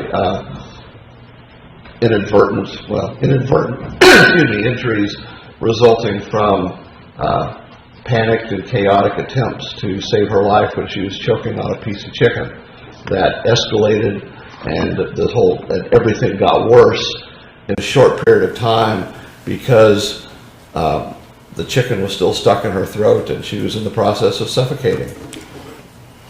Is there any evidence that you have seen that you can definitively say that this child had, in fact, a seizure following a traumatic incident? Is there any evidence to support that contention? No, there's nothing at all that I saw. And seizures are, most of the time for us as pathologists, a diagnosis of exclusion. In other words, we exclude other things and maybe end up with a seizure. It's pretty much restricted to individuals who have a history of a seizure disorder of some sort. So we know there's a problem already. But otherwise, there's really no marker. There's nothing pathologically that we can find in an autopsy that allows us to say, aha, there was a seizure. Thank you, Dr. Sperry. That's all I have right now. Thank you. Thank you, ma'am.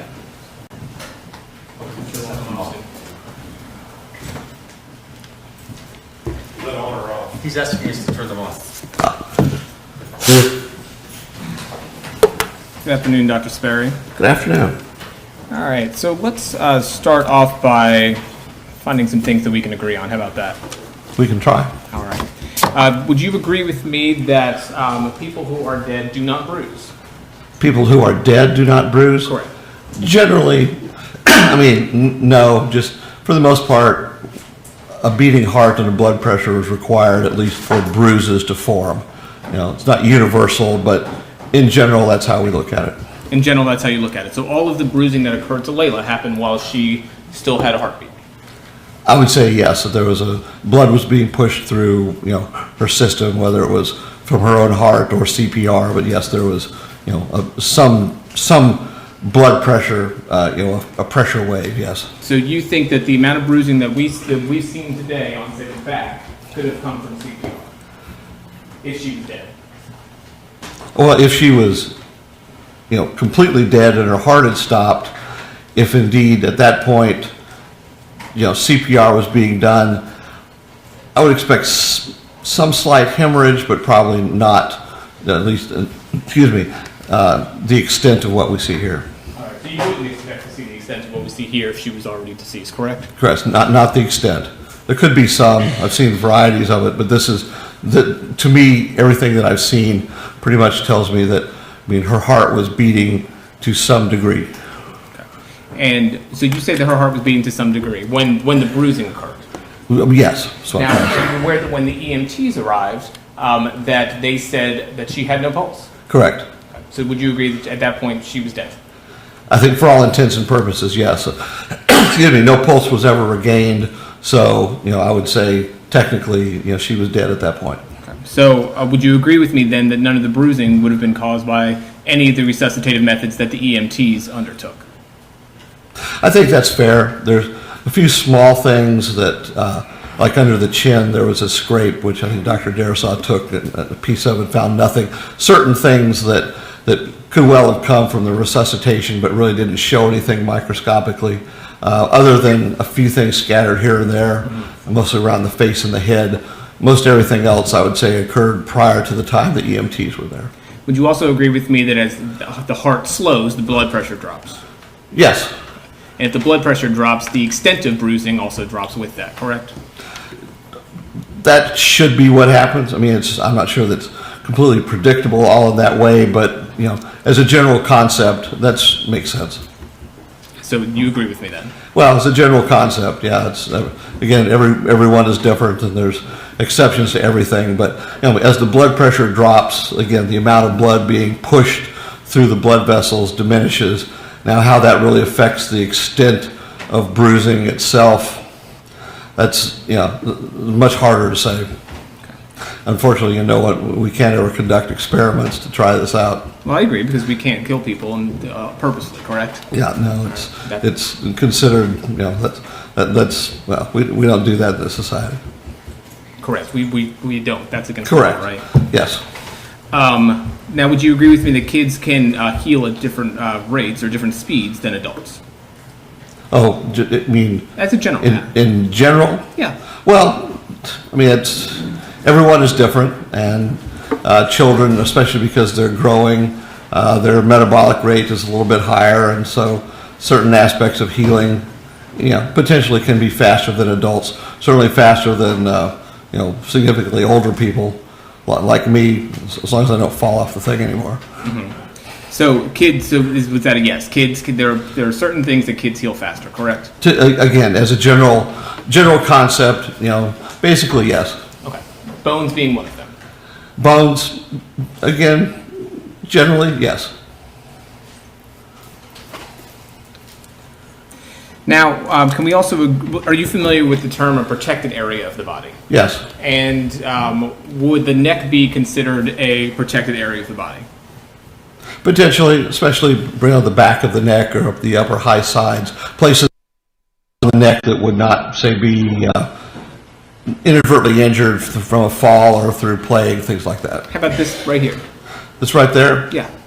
I've never thought about the side of the neck as being a protected area. I guess it depends on how, what it is that we're speaking about. I've just never, no one's ever asked me that before. Okay. Well, are you familiar with the research that shows that less than 0.2% of injuries to the neck are accidental?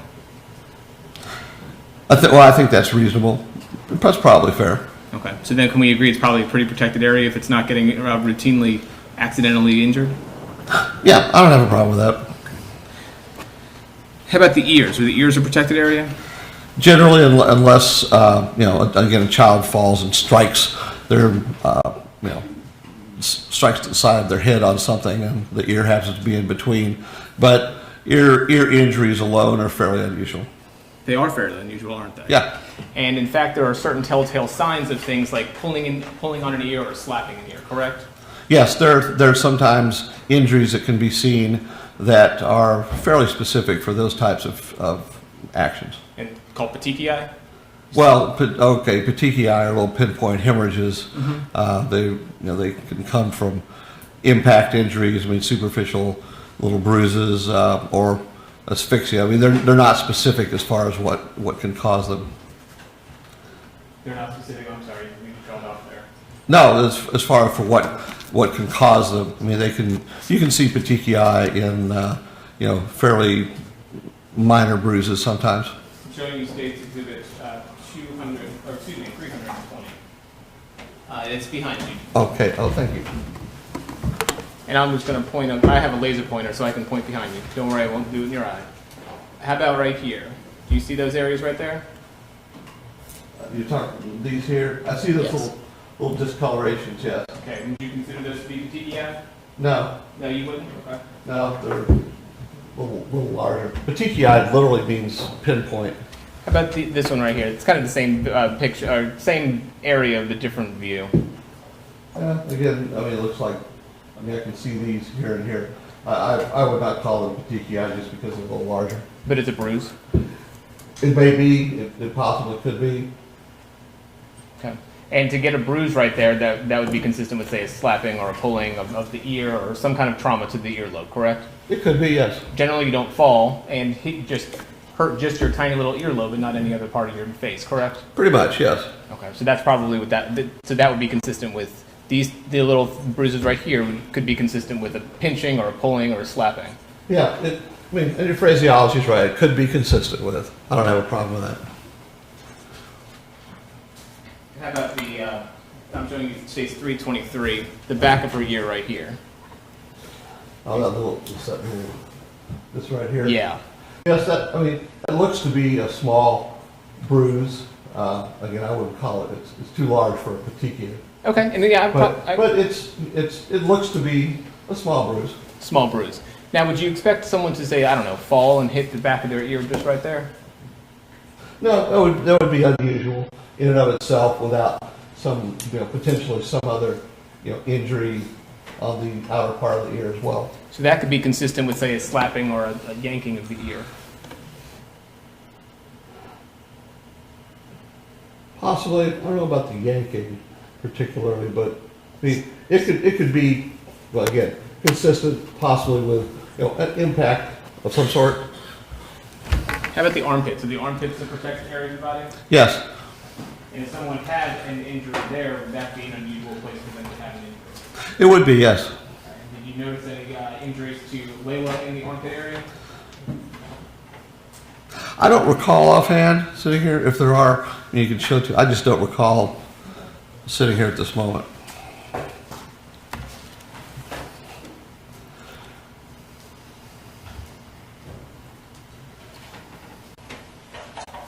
I'm going to show you stage 32. Kind of see that this area right here, kind of going into the armpit. You talked about this here. There's bruising over there too, but you also see Yes. this area right here. Yeah, I mean, there's some here. This almost look like grip marks. The way the flash was taken has obscured some of this. I mean, That's actually the light bulb, so I can. oh, move it. I see. I Yeah. see. So if you need me to move it, just let me know. Strange. But It's not the best picture. I mean, there's a lot of shadow down here. I honestly am not sure about exactly what that is, just because there's a great deal of shadow that's in this. And perhaps you have better views. I do. Stage 33. Do you see better here? Somewhat, yeah. It looks. There's a discoloration there.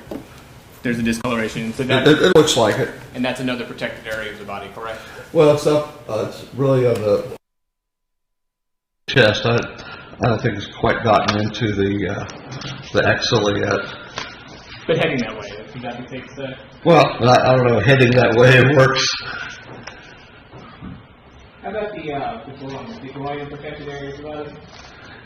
Generally, I would say yes. And so you generally wouldn't expect to have children accidentally injuring their groin area, correct? Yes, I would say you usually wouldn't. And if something like that were to happen, if the child's old enough, they should be able to tell you. It'd be something relatively memorable. Now, did you look at the photographs of this child's groin area? Yes. Okay, and did that cause you any cause for concern? Well, it's standing alone, without any other history or information, all the things we've been talking about earlier today, could they be alone concerning? Sure. Could they be part of, the frenetic resuscitative attempts? Involve the child's labia majora. The labia majora, I don't, at what point during when Ms. Rosenbaum was trying to do what she was doing and moving the child around and moving her hands, I can't tell you exactly where her hands were every single, at every single moment or every part of the sequence. I'm not sure that she knows specifically. But you think that the injuries that we see on the child's labia majora are consistent with, and I'm showing you the pictures that were taken in the hospital. You think that's consistent with the history that you've been given? Well, in and of itself, I mean, when I see, there's a little linear something in through here. Well, and I think that's important, right? The direction in which a bruise occurs. Is that correct? The direction. You talked a little bit about pattern, right? How you get the bruise where you hit the part of the body. Is that correct? You get the bruise. I'm sorry. In the area where you hit the body. Oh, okay. I So mean, if there's some transference. Okay. Right. So if I hit right here, yes. if I hit my arm against it right here, like this, would you expect my bruise would go down my arm like this? It's reasonable. Yes. Okay. So explain to me how these vertical injuries that we see on, what was that, the right labia majora? Yes. You think that's consistent with the resuscitative methods? Well, she was wearing a pull-up that I saw when she first was taken to the hospital. So how exactly where that came from. I mean, see, it's very odd. It's really relatively thin, narrow. I don't see any fingernail scrapes specifically that I could really pull out of this. Well, let me ask you Exactly what caused that, I can't tell you. You can't tell us. No. Okay. Now, you mentioned an important point. She was wearing a pull-up, correct? Yes. To your understanding, the child was wearing a diaper or a pull-up throughout the entire incident. Yes, I believe so. Okay. So, in a pull-up or a diaper has some padding to it, correct? Yes. That's the whole purpose of it. Yes. All right. And the padding would probably decrease the likelihood that you would see any kind of injury. Hopefully, possibly, it certainly could, depending on what one was doing and how one was doing it. Mm-hmm. Okay.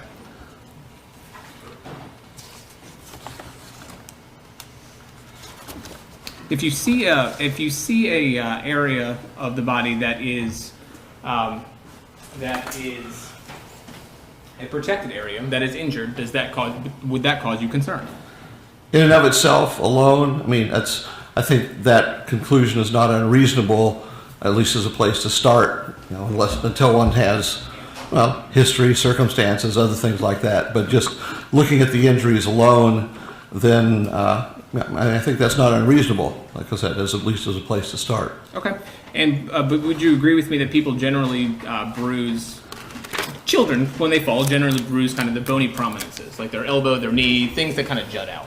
Well, yes, and when they fall, like you're describing, the most common places are, the bony protuberances, elbow, shin, chin, forehead, things like that, just because that's I would say, the typical appearance of most usual childhood injuries. Okay. Now, you talked to Ms. Mull a little bit about this particular injury on Millie, correct? Yes. And is it odd to you that you don't see any injury over the elbow? Was it odd to me? Yes. Not particularly. If what she had described, say, was running and playing and falling on her elbow, well, then that I would expect to see, if that was the information she gave, I would expect to see, say, some sort of contusion here and not here. Okay. Is this the first time that you've testified in an abdominal trauma case? No, I'm sure I've testified in others. And have you also testified regarding, say, elbow injuries versus versus the fleshy parts of the body? I don't know. I don't know if I don't have any recollection one way or the other. Do you recall testifying in Newton County in 2014 in the case of State of Georgia versus Cornelius, Demetra, Richardson, Bethea? No. And you were actually the medical examiner on that particular case. You were still with the GBI then. Okay. Do you recall testifying that it was odd to you that you did not see any injury on the elbow itself? In fact, you only saw it on the fleshy part, and that to you stood out as being extremely odd. Well, I mean, you're taking something out of context. I don't remember anything about the autopsy or the case or the situation or whether any explanation had been. Pardon me, sir. Let's just stop for a second. Thank you. Ma'am. All right, let's resume. Okay. Thank you, Judge. Thank you. And if you need to see the transcript, I can, of course, let you see it, okay? Well, sure. I don't remember anything about the case. There's, well, that's all I can tell you. If you even have the report, perhaps I could tell you, excuse me, Sure. why I said what I said or what the opinions were, the basis for those opinions. But, in a vacuum, I don't know that I can answer what you're asking. Okay, well, let me see if this is something that you still stand by. You said you can see the elbow, the point of the elbow right there, and that notably there's no bruising on that. The bruising is all over the soft tissue, in the skin and the fat underneath there, but there's nothing on the elbow itself. And that location is not the location I would see bruising. Bruising if someone, say, were to fall and hit their elbow. That's what people do if they could control their fall at all, is to put their arm out and to land on their elbow. That is a distinctly separate injury that did not come from a fall. Okay, well, from what you're reading, it sounds reasonable. Again, I recall nothing about the case or the context or why even that question was asked to me, or if there had ever been any attempted to be given as to how that bruise was there. So, as I think you can see, well, every injuries may speak for themselves, but context is as important as the injuries themselves many times. So you think that the Millie falling off the bar and hitting like this would cause that injury? I don't have a problem with it, and as I recall, that is how she herself said that it happened. Okay. Now, let me ask you this, getting off that topic. Okay. The contents that are in the child's stomach, how long after a child eats could you potentially see the contents of something in the child's stomach when they do the autopsy? Oh, well, okay, once the child dies, whatever is in the stomach is going to stay there. Indefinitely, digestion stops. So if there's no evidence that there was any vomiting or anything else, then what one would see in the stomach must reflect what the child had eaten if the death occurred relatively soon after the food was ingested. Okay. And the report you got here was that. Yes. And are you aware that Dr. Darisaw found no evidence of food or no identifiable pieces of food in the child's stomach? Well, yes. Let me just look here. Yeah. Well, 35 cc's orange tan soft digestate. So no identifiable food. Yeah, it doesn't tell me other than the color and that it was fairly uniform. Anything more? Okay. I want to talk a little bit about vocabulary. How about that? Neutrophils. Are you familiar with that term? Sure. And do you agree with me that microscopically neutrophils can start to appear within hours of an injury?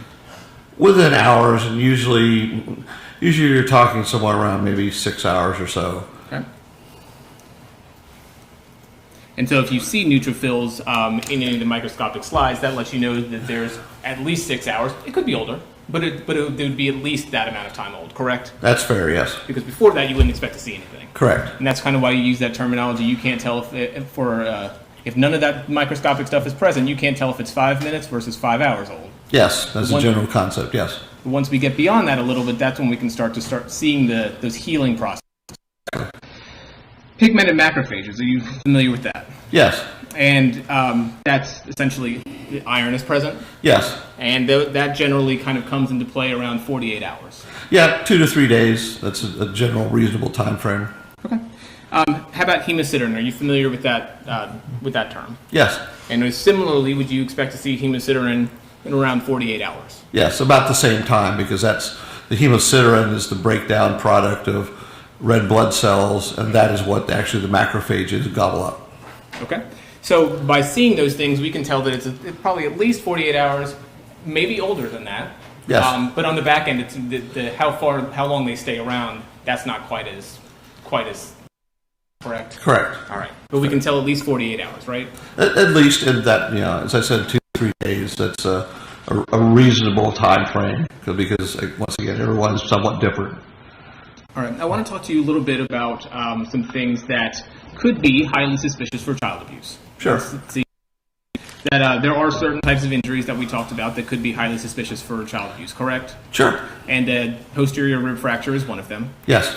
And certain fracture types could be highly indicative, correct?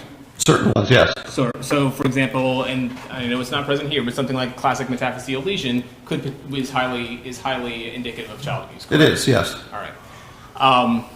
What about liver injuries? They can be quite common in child abuse too, correct? Oh, yes. Because the liver's kind of big, isn't it? Well, yeah, it's the biggest organ in the body outside of the brain, yes, and the skin. I was going to say, I'd always heard of the skin. Yeah, well, in the body. How about, this is just, you see 474 behind you, correct? Yes. That's a pretty good diagram. Yes. All right, and so Good. the liver actually hangs just below the rib cage a little bit, correct? Yes, the rib cage would be sort of like that. Now, in general, pancreatic injuries are actually quite rare, correct? They are, yes, they are much less common because the pancreas is very deep and behind the liver. And so the pancreas is kind of protected by all the other organs, right? Yes, surrounded. And so it's really in there, right? It's kind of got padding all around Well, it. yes, it's deep and sits just right in front of the vertebrae, yes, but it of itself is protected. Are spleen injuries more common than pancreas injuries? I know the spleen's not up there. I can put that one up there if you'd like. Yes, because the spleen is really more exposed. Oh, there you go. The spleen is that's a kidney. Oh, there you go, spleen. Yes, it's more because the spleen is more exposed, and it's very frequently injured. Well, accidentally falls, motor vehicle accidents, things like that. Okay. Now, would you also agree with me that sometimes abdominal trauma can be difficult to detect on the skin? Oh yes, So someone could be punched or kicked, and it actually doesn't leave a bruise, right? correct. Because the blood vessels in that region of the body have, I guess, somewhere to go, and they don't break. Well, yeah, they don't break, and the abdomen is, as mine is, soft and really can distort a great deal without really tearing anything to leave a bruise behind. So the abdomen, as far as the body goes, the abdomen does kind of absorb some of the shock that may come to it. Yes. And if the shock is a directed area, let me put it this way: if the shock is kind of across the entire abdomen, would that be a different type of injury versus a more directed, say, punch or blow? Well, yes, the force was distributed across the abdomen. That would, diffuse the amount of energy that really is being focused in the abdomen to cause injury versus a real central, say, focused direction of force right in the center. I can put the Right about, in the middle, the pancreas is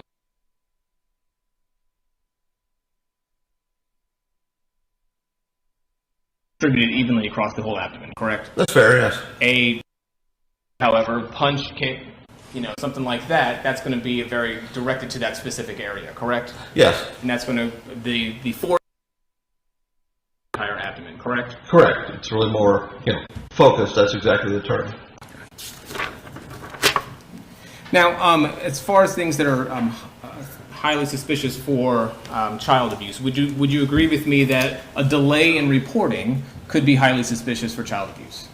Possibly, if whoever was in charge of reporting had knowledge that there was, an injury and then did not report it, or there was, took an excessive, whatever subjectively is felt to be an excessive amount of time, that potentially is at least an indicator that there could be abuse or neglect involved.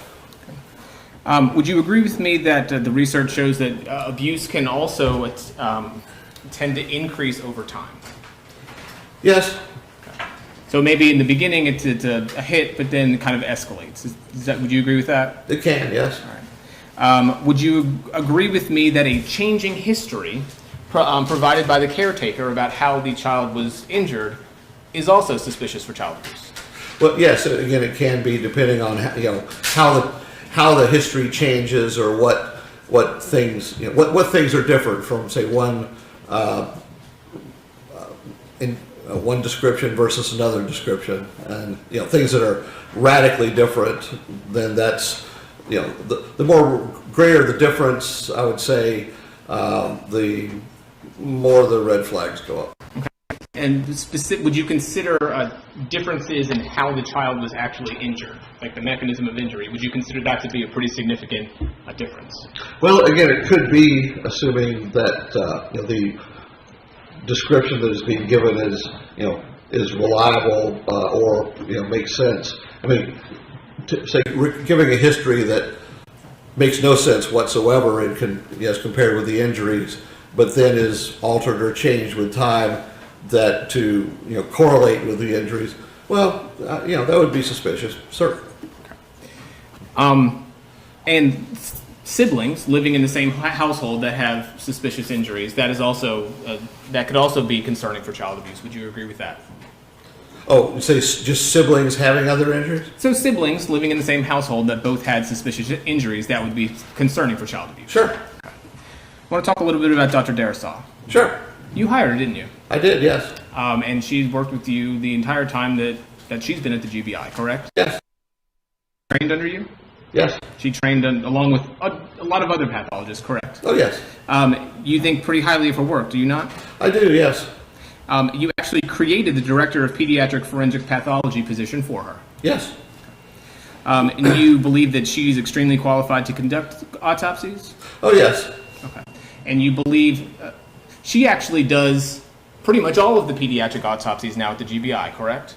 Yes, that's at least at the time I retired, that pretty much was the case, and at least my understanding is that she does continue to do that. Yes.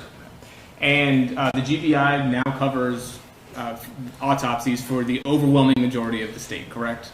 Yes, 153 of the 159 counties, more or less. All right. You believe that her work is?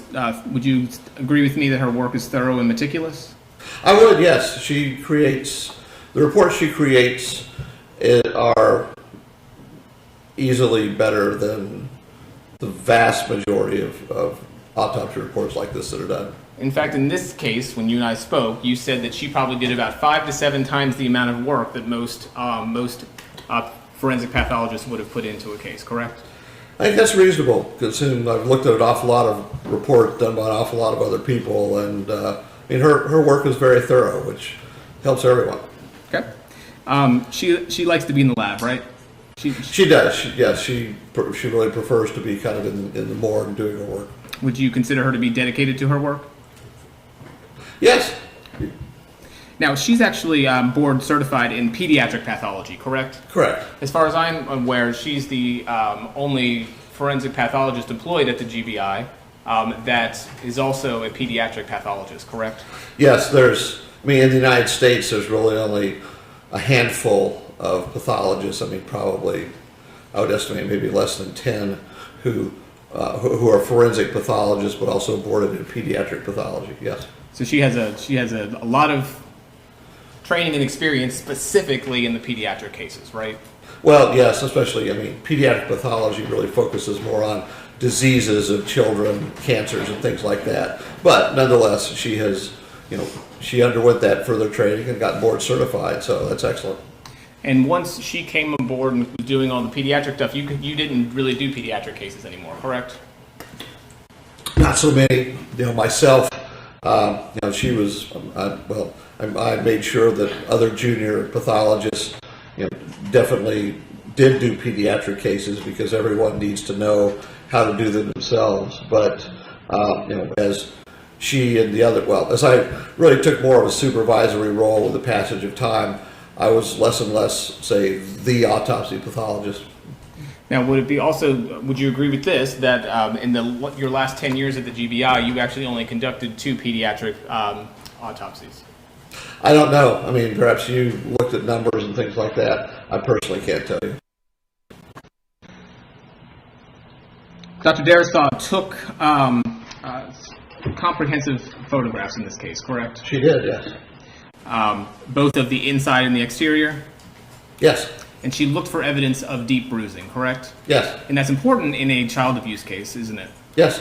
You also have testified a lot in custody, police in custody type cases, correct? Yes. And you've discussed how that police in custody cases are in a lot of ways very similar to child cases, that you need to do an extremely thorough exam, correct? Yes.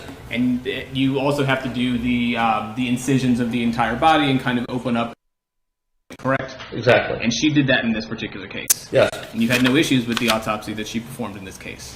No. Okay.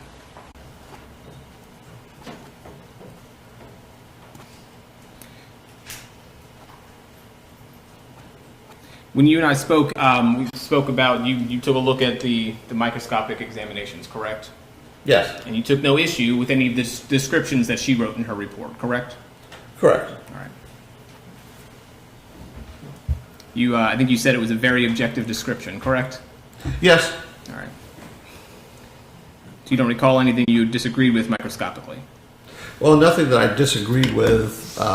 We've talked about the ulna itself, but she described what she saw, but really didn't go any farther as far as characterizing what was going on. What it really meant So, I mean, I can't disagree with what she described, except there was just more to it. Okay. But she took 44 slides, correct? Or 44 punch biopsies?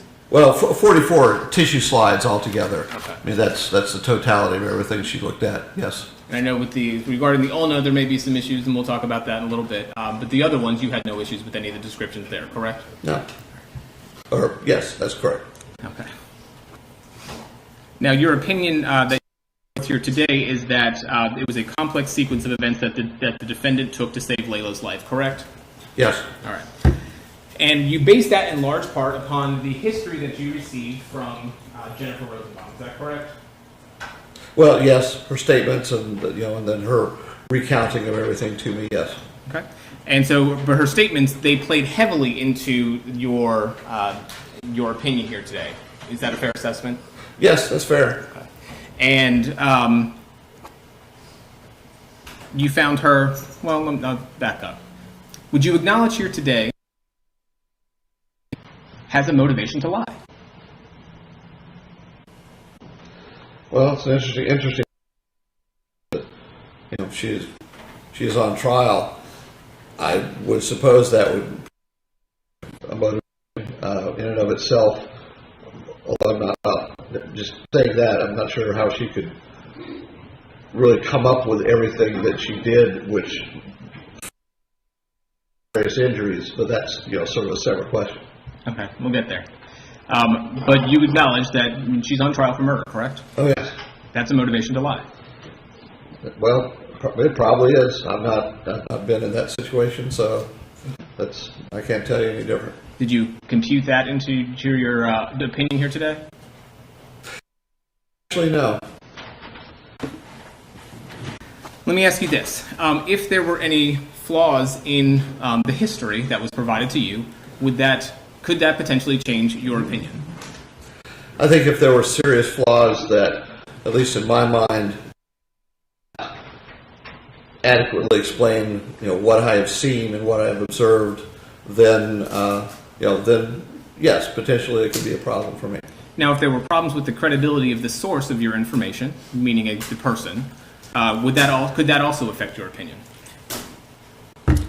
Possibly, it possibly could. Although usually, the vast majority of child deaths that I've dealt with have not had anywhere near as complex of a history and sequence of events. Usually, it's more that whoever is accused says, "I don't know what happened," and then the problem starts from the beginning. So it's not overtly difficult to move beyond that. When you talked about an injury that Ms. Mole didn't talk to you about, correct? And that would be the right tibia? Oh, yes. Okay. And when we discussed, you felt that the history provided was fine, right? Yes. Okay. And that you specifically said that no one had any concerns. None of the doctors had any concerns, correct? At least not that I recall. There was nothing more that was done, to examine the child other than, what was, finding the fracture and then, putting a cast on and then, checking her again. What was your understanding of how Layla hurt her right tibia, her right leg? She stepped in a hole at, her Mima's house, something like that. Okay. Is that it? Well, then there was a question about perhaps a gymnastics injury. I think that it was not really appreciated that anything was wrong for a few days. The child was limping, and finally was brought to medical attention after a few days, and then lo and behold, the fracture was found. And so, based upon that, you found that was a suitable history, correct? It was in and of itself to me, unless there was something else that I just didn't see anything else that really made me concerned. Just because this was, not unusual for an accidental injury, an accidental fracture like this to occur, and based on that, I didn't, for myself, I didn't see the need to move any further beyond. And as I said, she'd been seen by an orthopedist, and as far as I knew, that was the end of it. We discussed how, a few minutes ago, a changing history could be. Yeah. and a changing history could give you concerns about the credibility of the source for your opinions here today, correct? Potentially, yes. All right. So let's talk a little bit more in depth about the history regarding the right tibia. Okay. And I'll ask you if you were aware of these statements. Are you aware that let me just give you some time context. That the first day that she went to the urgent care was Monday, October 19th. Okay. Okay. On that day, she was actually Layla and Jennifer Rosenbaum were actually at the gymnastics center where Millie was taking a class.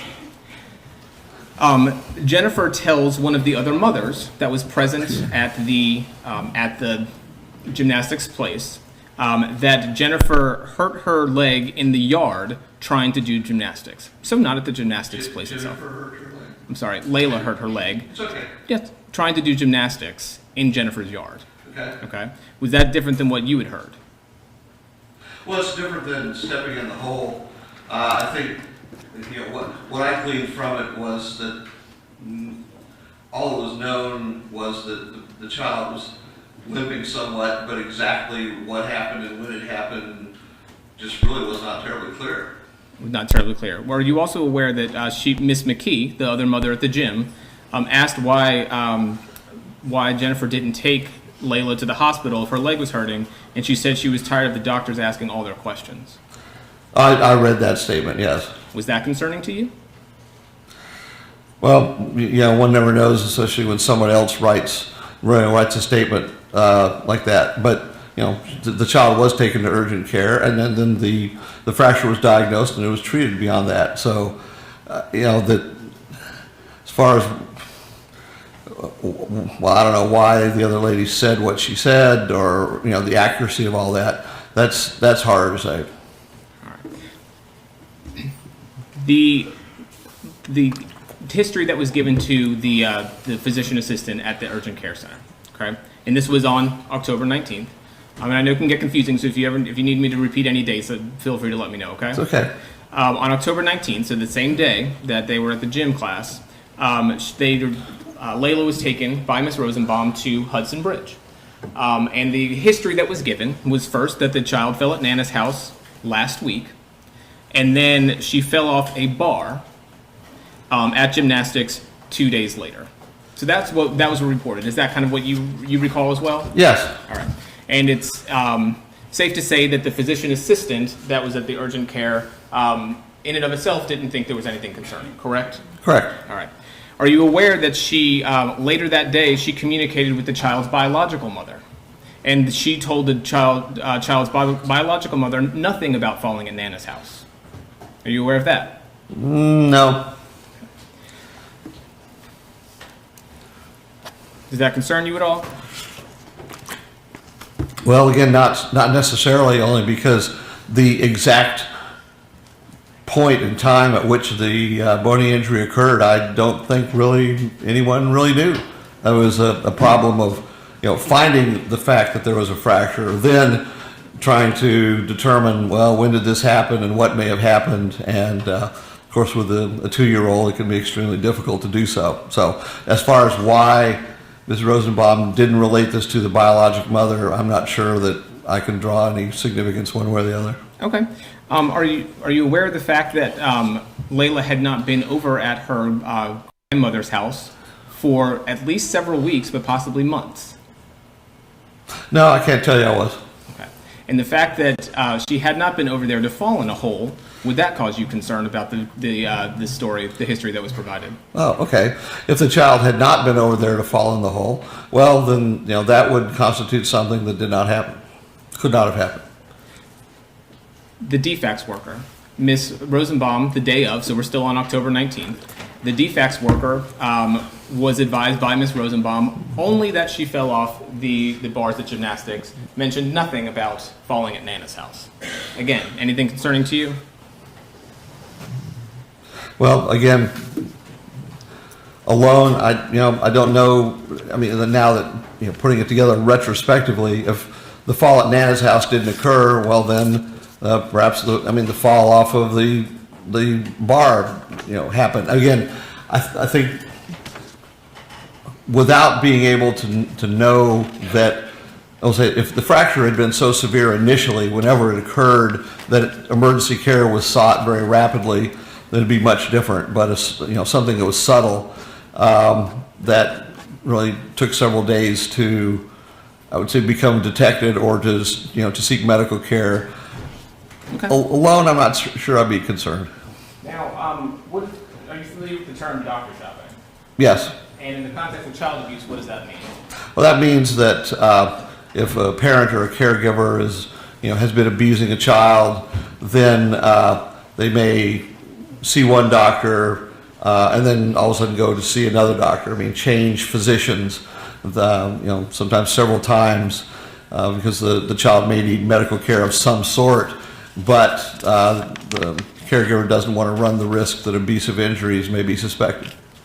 Were you aware that Ms. Rosenbaum took Layla to the Pediatric Orthopedics Associates the next October to see Dr. Sean Duxbury?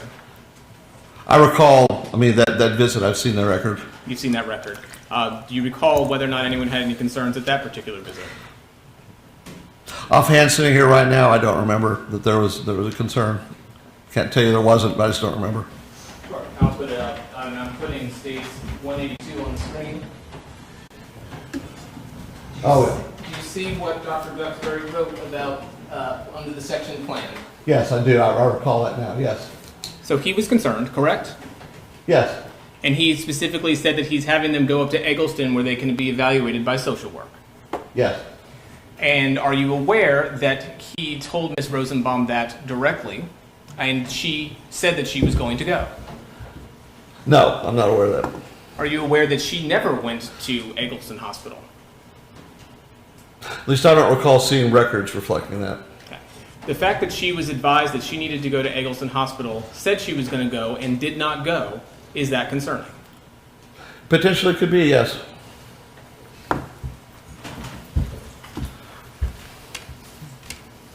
Now, when she met with Dr. Duxbury, she also gave she provided some dates, more specific dates. Okay. And those dates are a little bit different than the ones that she had provided the day before. Would that be concerning? It would, looking at it now, with respect to other dates that she had given before. Now, is this where it says 10, well, here we go, 10 to 15, that person goes back there. Oh, I'm sorry, that's the date. There's the dash through me off. Yeah. So first occurrence, Yeah. she said 10:15. The second occurrence, Yeah. she said 10:16. Yes. That So, appears- but if it's known that she did not go to Nana's house, well, then we would know now that did not occur. Would that cause you concern about the history provided by this particular person then? I think it could, yes. Now, are you aware that we talked about she didn't go to Children's Healthcare? Dr. Duxbury actually followed up to see. Were you aware that he was following up to see if she had actually gone? No. Were you aware that ultimately he was told that the child was in defects, and that's why he kind of thought that everything was okay? Yeah, I can't tell you that I'm aware of that. Now, you are aware that Layla then went to another doctor 3 days later, correct? October 23rd, she went to Children's Orthopedics of Atlanta and saw a physician assistant by the name of Chuck Coppinger. Yes, I remember seeing those. That one sounds familiar. Do you recall reading in there that there was no mention, again, of any injury occurring at Nana's house? Only the injury at gymnastics? Yeah. No, I don't recall specifically about that.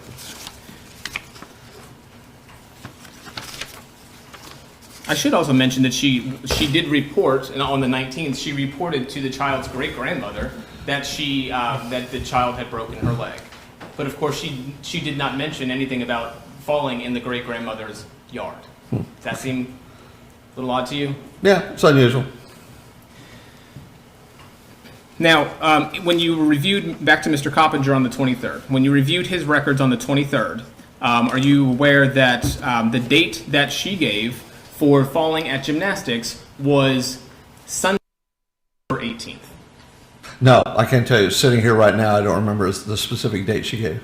Okay. Would you like to look at it, or do you? Oh, if that's, I mean, if you want to show me, that's fine. Let me keep this in the, keep it straight. I'm going to get those for you, okay? Okay, no problem. We have almost 500 exhibits here, so sometimes it gets a little confusing. I understand. At that particular appointment, she said that the child fell off a beam. That's what Mr. Coppinger recalls. Yes. Is that different than falling off a bar? Well, I don't know. I don't do gymnastics. It's been a long time since my kids did it. So Haven't done it in a while? Bar versus beam. Yeah. Okay. I watched the Olympics. The next week, she goes back to the gym tech, and at this point, Layla is in her cast.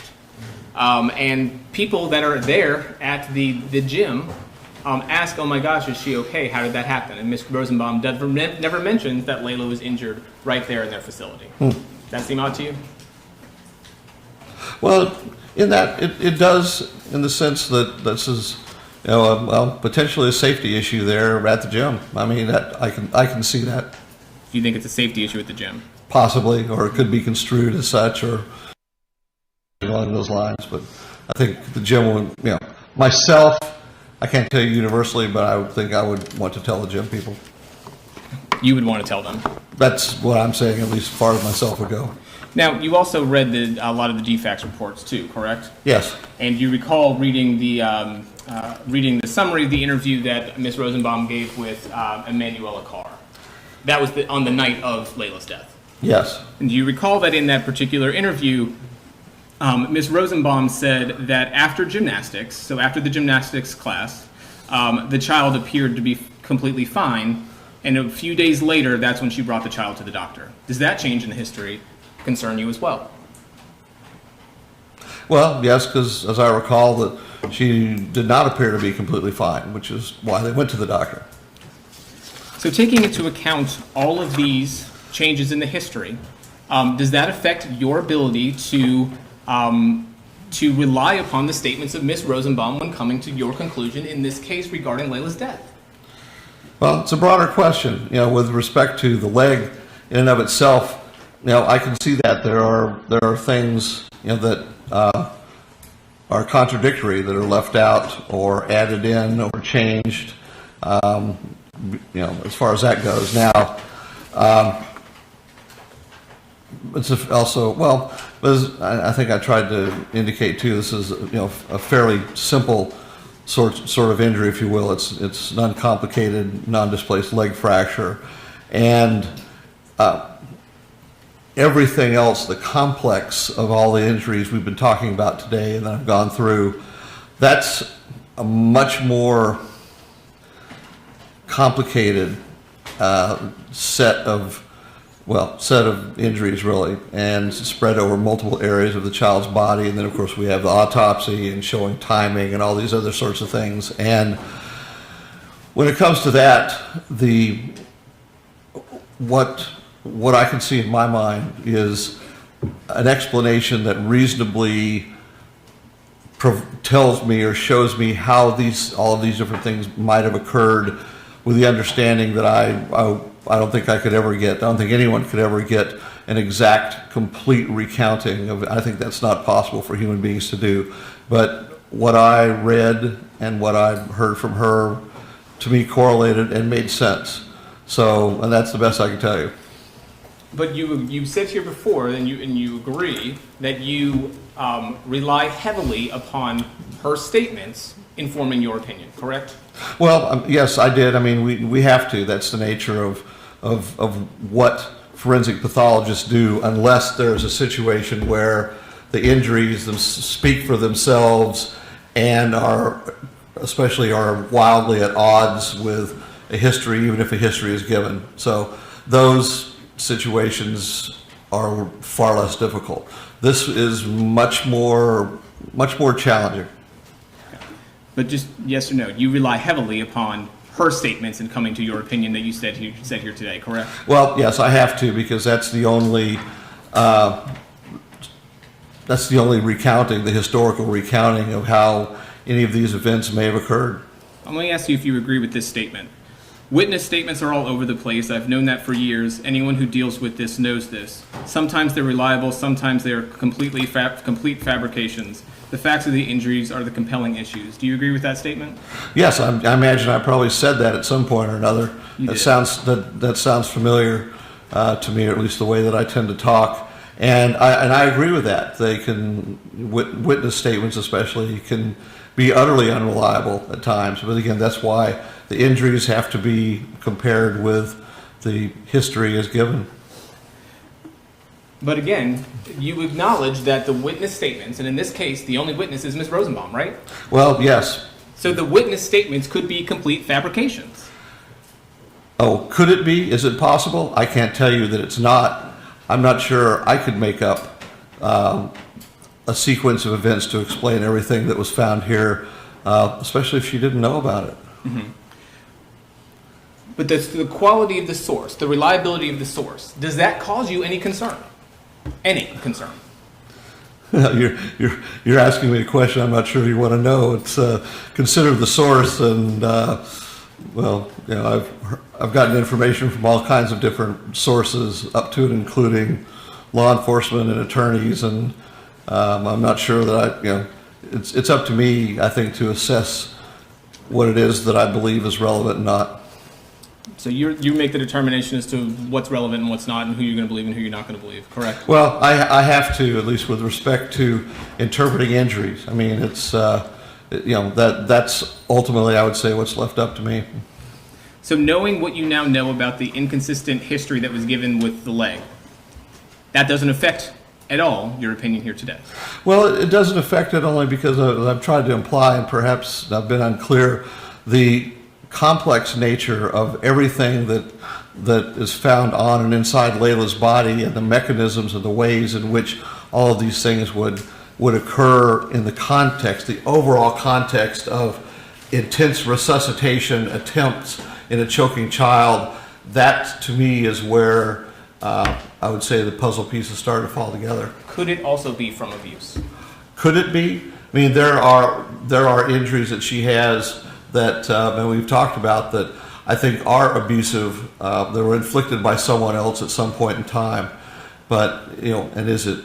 But altogether, everything altogether, I don't think. Well, I wouldn't be sitting here. I can't make this into abuse because of the complex history that, even though it came from Ms. Rosenbaum, there's not a way that, as far as I know, that she would be able to tell me or anyone else who interviewed her what she did and how she did it that would explain the multiplicity of different injuries on this child. Okay. Now, Ms. Rosenbaum, to your knowledge, this happened in Ms. Rosenbaum's home, correct? Yes. And are you aware that she gave a statement first at the hospital, correct? Yes. And then she went back to her home the first time, and that's when the search warrant was conducted, correct? Yes. And are you aware that after the search warrant was conducted, Ms. Rosenbaum and her husband were then allowed to remain in the home? Oh, after the search warrant was conducted, yes. I think I understand that, yes. So, and then the interview with the police took place 6 days later, correct? Yes. So they were living in the crime scene, essentially, for 6 days. Yes. Before Ms. Rosenbaum gave that statement. Yes. How often do you see it where people have access to the crime scene for 6 days prior to going and giving a statement? That's actually calling it a crime scene, Your Honor. That's what the jury is supposed to determine. All right, well, the jury's finder of facts. I'll allow the characterization. That's your contention. Yes. Honestly, I really can't tell you how. I'm not in law enforcement and don't conduct search warrants and law enforcement investigations. I just don't have a way to answer that. Okay. Now, you mentioned going back to the house, though. Yes. And you went back to the house 3.5 years, probably about 3.5 years after Layla's death, correct? Yes, it was last spring, yes. And you went back there because you were paid to go back there, right? Well, I went back there because I asked to. That being paid, I could have easily just, frankly, stayed at home. But I was, I was interested. This had really caught my professional interest, and I wanted to try to understand as best as I could. Are you being paid in this case? Yes, I'm charging for my time. Yes, in my review. Okay. How much have you charged so far? altogether, for everything up into including coming yesterday and today, which is just a flat fee, it'll be a total of $7,500. $7,500. And does that include the visit to the Rosenbaum's home back in this spring? It includes, I mean, everything. Once I agreed to look at the case, then it really didn't matter. Anything, I kept no track of all the time that I used. But you went there because essentially you were retained in this particular case. I had reached, I hadn't completely reached a decision that I was going to pursue this further professionally. Mm-hmm. But so that was why I was trying to gather information to understand things better. Now, you also mentioned that it's not unusual, or it's rather unusual for the medical examiner, his or herself, to go to a scene where a crime may have been committed. It is at the GBI. I mean, it happens sometimes, depending on the proximity to Decatur, and also what the issue is at hand, what the crime is at hand, or the suspected crime, I should say. But in general, the ME relies on either investigators or upon lay coroners around the state, Okay. or GBI agents. So it's not unusual that Dr. Darasaw didn't go to the scene. No, I wouldn't consider it to be unusual. No. We talked about the statement that Ms. Rosenbaum gave to DFACS the night of, and you're familiar with that, correct? Yeah, and we also talked about the statement that she gave on 11/23, 6 days after, to the police, right? Yes. All right. Now, were there some differences in that statement? I mean, as just sitting here, I recall there were some differences. I wouldn't say that they were radical or incredibly contradictory that I can recall. What does it look like when a person is going into shock? Was it Look like? I mean, what are the outward signs of when someone goes into shock? Oh, okay, I see. Pallor of the skin, really not moving very much, maybe waxing in and out of consciousness, heart rate fast, labored breathing. I mean, that's in general, but a person looks ill, pale. Mm-hmm. And when someone's near death, could they have a seizure or what looks like kind of like a death seizure, something like that? Oh, it's possible they could have. I think it's relatively vanishingly rare, unless someone has a known seizure disorder already or some other reason. But I mean, the possibility exists. Again, it's not something pathologically that can be seen, but I can't tell you that it's impossible. But you've talked about a lot of things that are rare in this case, right? Like the non-union fracture in pediatric patients? Yes. Oh, yes. Like the Heimlich maneuver causing any sort of internal injuries? Yes. Okay. Those things are extremely rare too. Yes, sir. All right. Now, are you familiar with, or are you aware that the statement she first said, her first observation of Layla when she was in distress, what she told DFACS on the night of the incident was that she observed the deceased child shaking and appeared white in color. Do you recall that? Somewhat. I mean, I can't recall the specifics. I mean, I'm not going to argue with you about it, but I think I recall that in general. Okay. And when she gave her statement 6 days later, she said, well, I mean, she was kind of red. Does that appear to be a difference in her skin color? Possibly. I mean, she certainly had 6 days to think about it, and with the knowledge that the child was dead and trying to understand what happened. Mm-hmm. So she had 6 days to think about it. Well, yes, but as far as the child, Layla choking on a piece of chicken, I'm not aware that ever changed. Okay. And are you aware that initially what she told DFACS is, as far as what occurred at the sink, is that she placed the child over the sink and patted her several times hard on the back? Yes. All right. And what part of the back would you expect someone to be patting? Well, I would expect, but then again, I'm a doctor, would be the upper part of the back, in a controlled sort of situation, or having the knowledge, of what one is doing and how one is doing it. That's, again, a controlled situation where one is thinking clearly, then that would not be unreasonable. Behind you is State's Exhibit 1, and this is one of the photographs that was taken at the hospital the night Layla died. Yes. Are you aware that Ms. Rosenbaum acknowledged that Layla had had some bruising on the top of her back when she gave her statement. I don't recall that sitting here right now.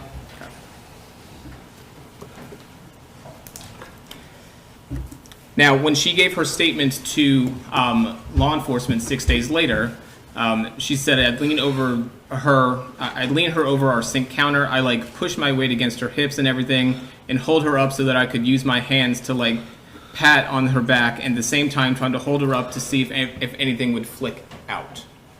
Yes. So she's patting her back, correct? Well, that's what she says, she's patting her back. That's how she's describing it, yes. So she's not saying she's punching the child's lower back to create knuckle injuries, correct? Well, correct. No, she's not saying that, no. Okay. And that's not what she demonstrated. When she gave her statement to law enforcement, she's not talking about, hey, I took the child's back and I went like this. No, not that I'm aware of, no. I don't think she was demonstrating that, no. Those are consistent with knuckle marks, correct? Yes. That would be a patterned injury. Well, not the way we look at it, but, I mean, no, I wouldn't call those a pattern injury, but I would say that they are consistent with knuckle marks, but they're not so exclusive that, well, I wouldn't call them a pattern injury, that's all I can tell you. Now, are you aware about the differences between whether or not something, she was able to expel something from Layla or not in the two statements? Well, ultimately, that she said she was able to expel the chicken into the sink, but that at that point in time, Layla was not responding and was just, had not spontaneously started to breathe and was appearing to deteriorate. Mm-hmm. Are you aware that on the night of Layla's death, she told DFACS that she stated that nothing ever came out? No, I don't remember that. If that's what she said, well, that's what she said. And it wasn't until 6 days later, after she's still residing in her home and able to see what is in the sink, what's on plates, what's everywhere, after that period is when she finally says that maybe something came out. Correct? Objection, Your Honor, that's a misstatement of the facts. I don't think it. They'll have to give on redirect. If she remained in the home, correct? We agree on that. Well, yes, but, okay, finish, but. Okay. No, we agreed that she remained in the home, correct? Yes, but, the police, as I understand it, police stayed there and then they conducted the search warrant and took all the photographs of everything, inside and outside of the house before then, they were, until the police left and they were allowed to stay in the house. Correct. So after the search warrant was conducted. Yes. So prior, yes. We've been going for 2 hours. Sure. I think it might be a good time to take a short break. Let's take a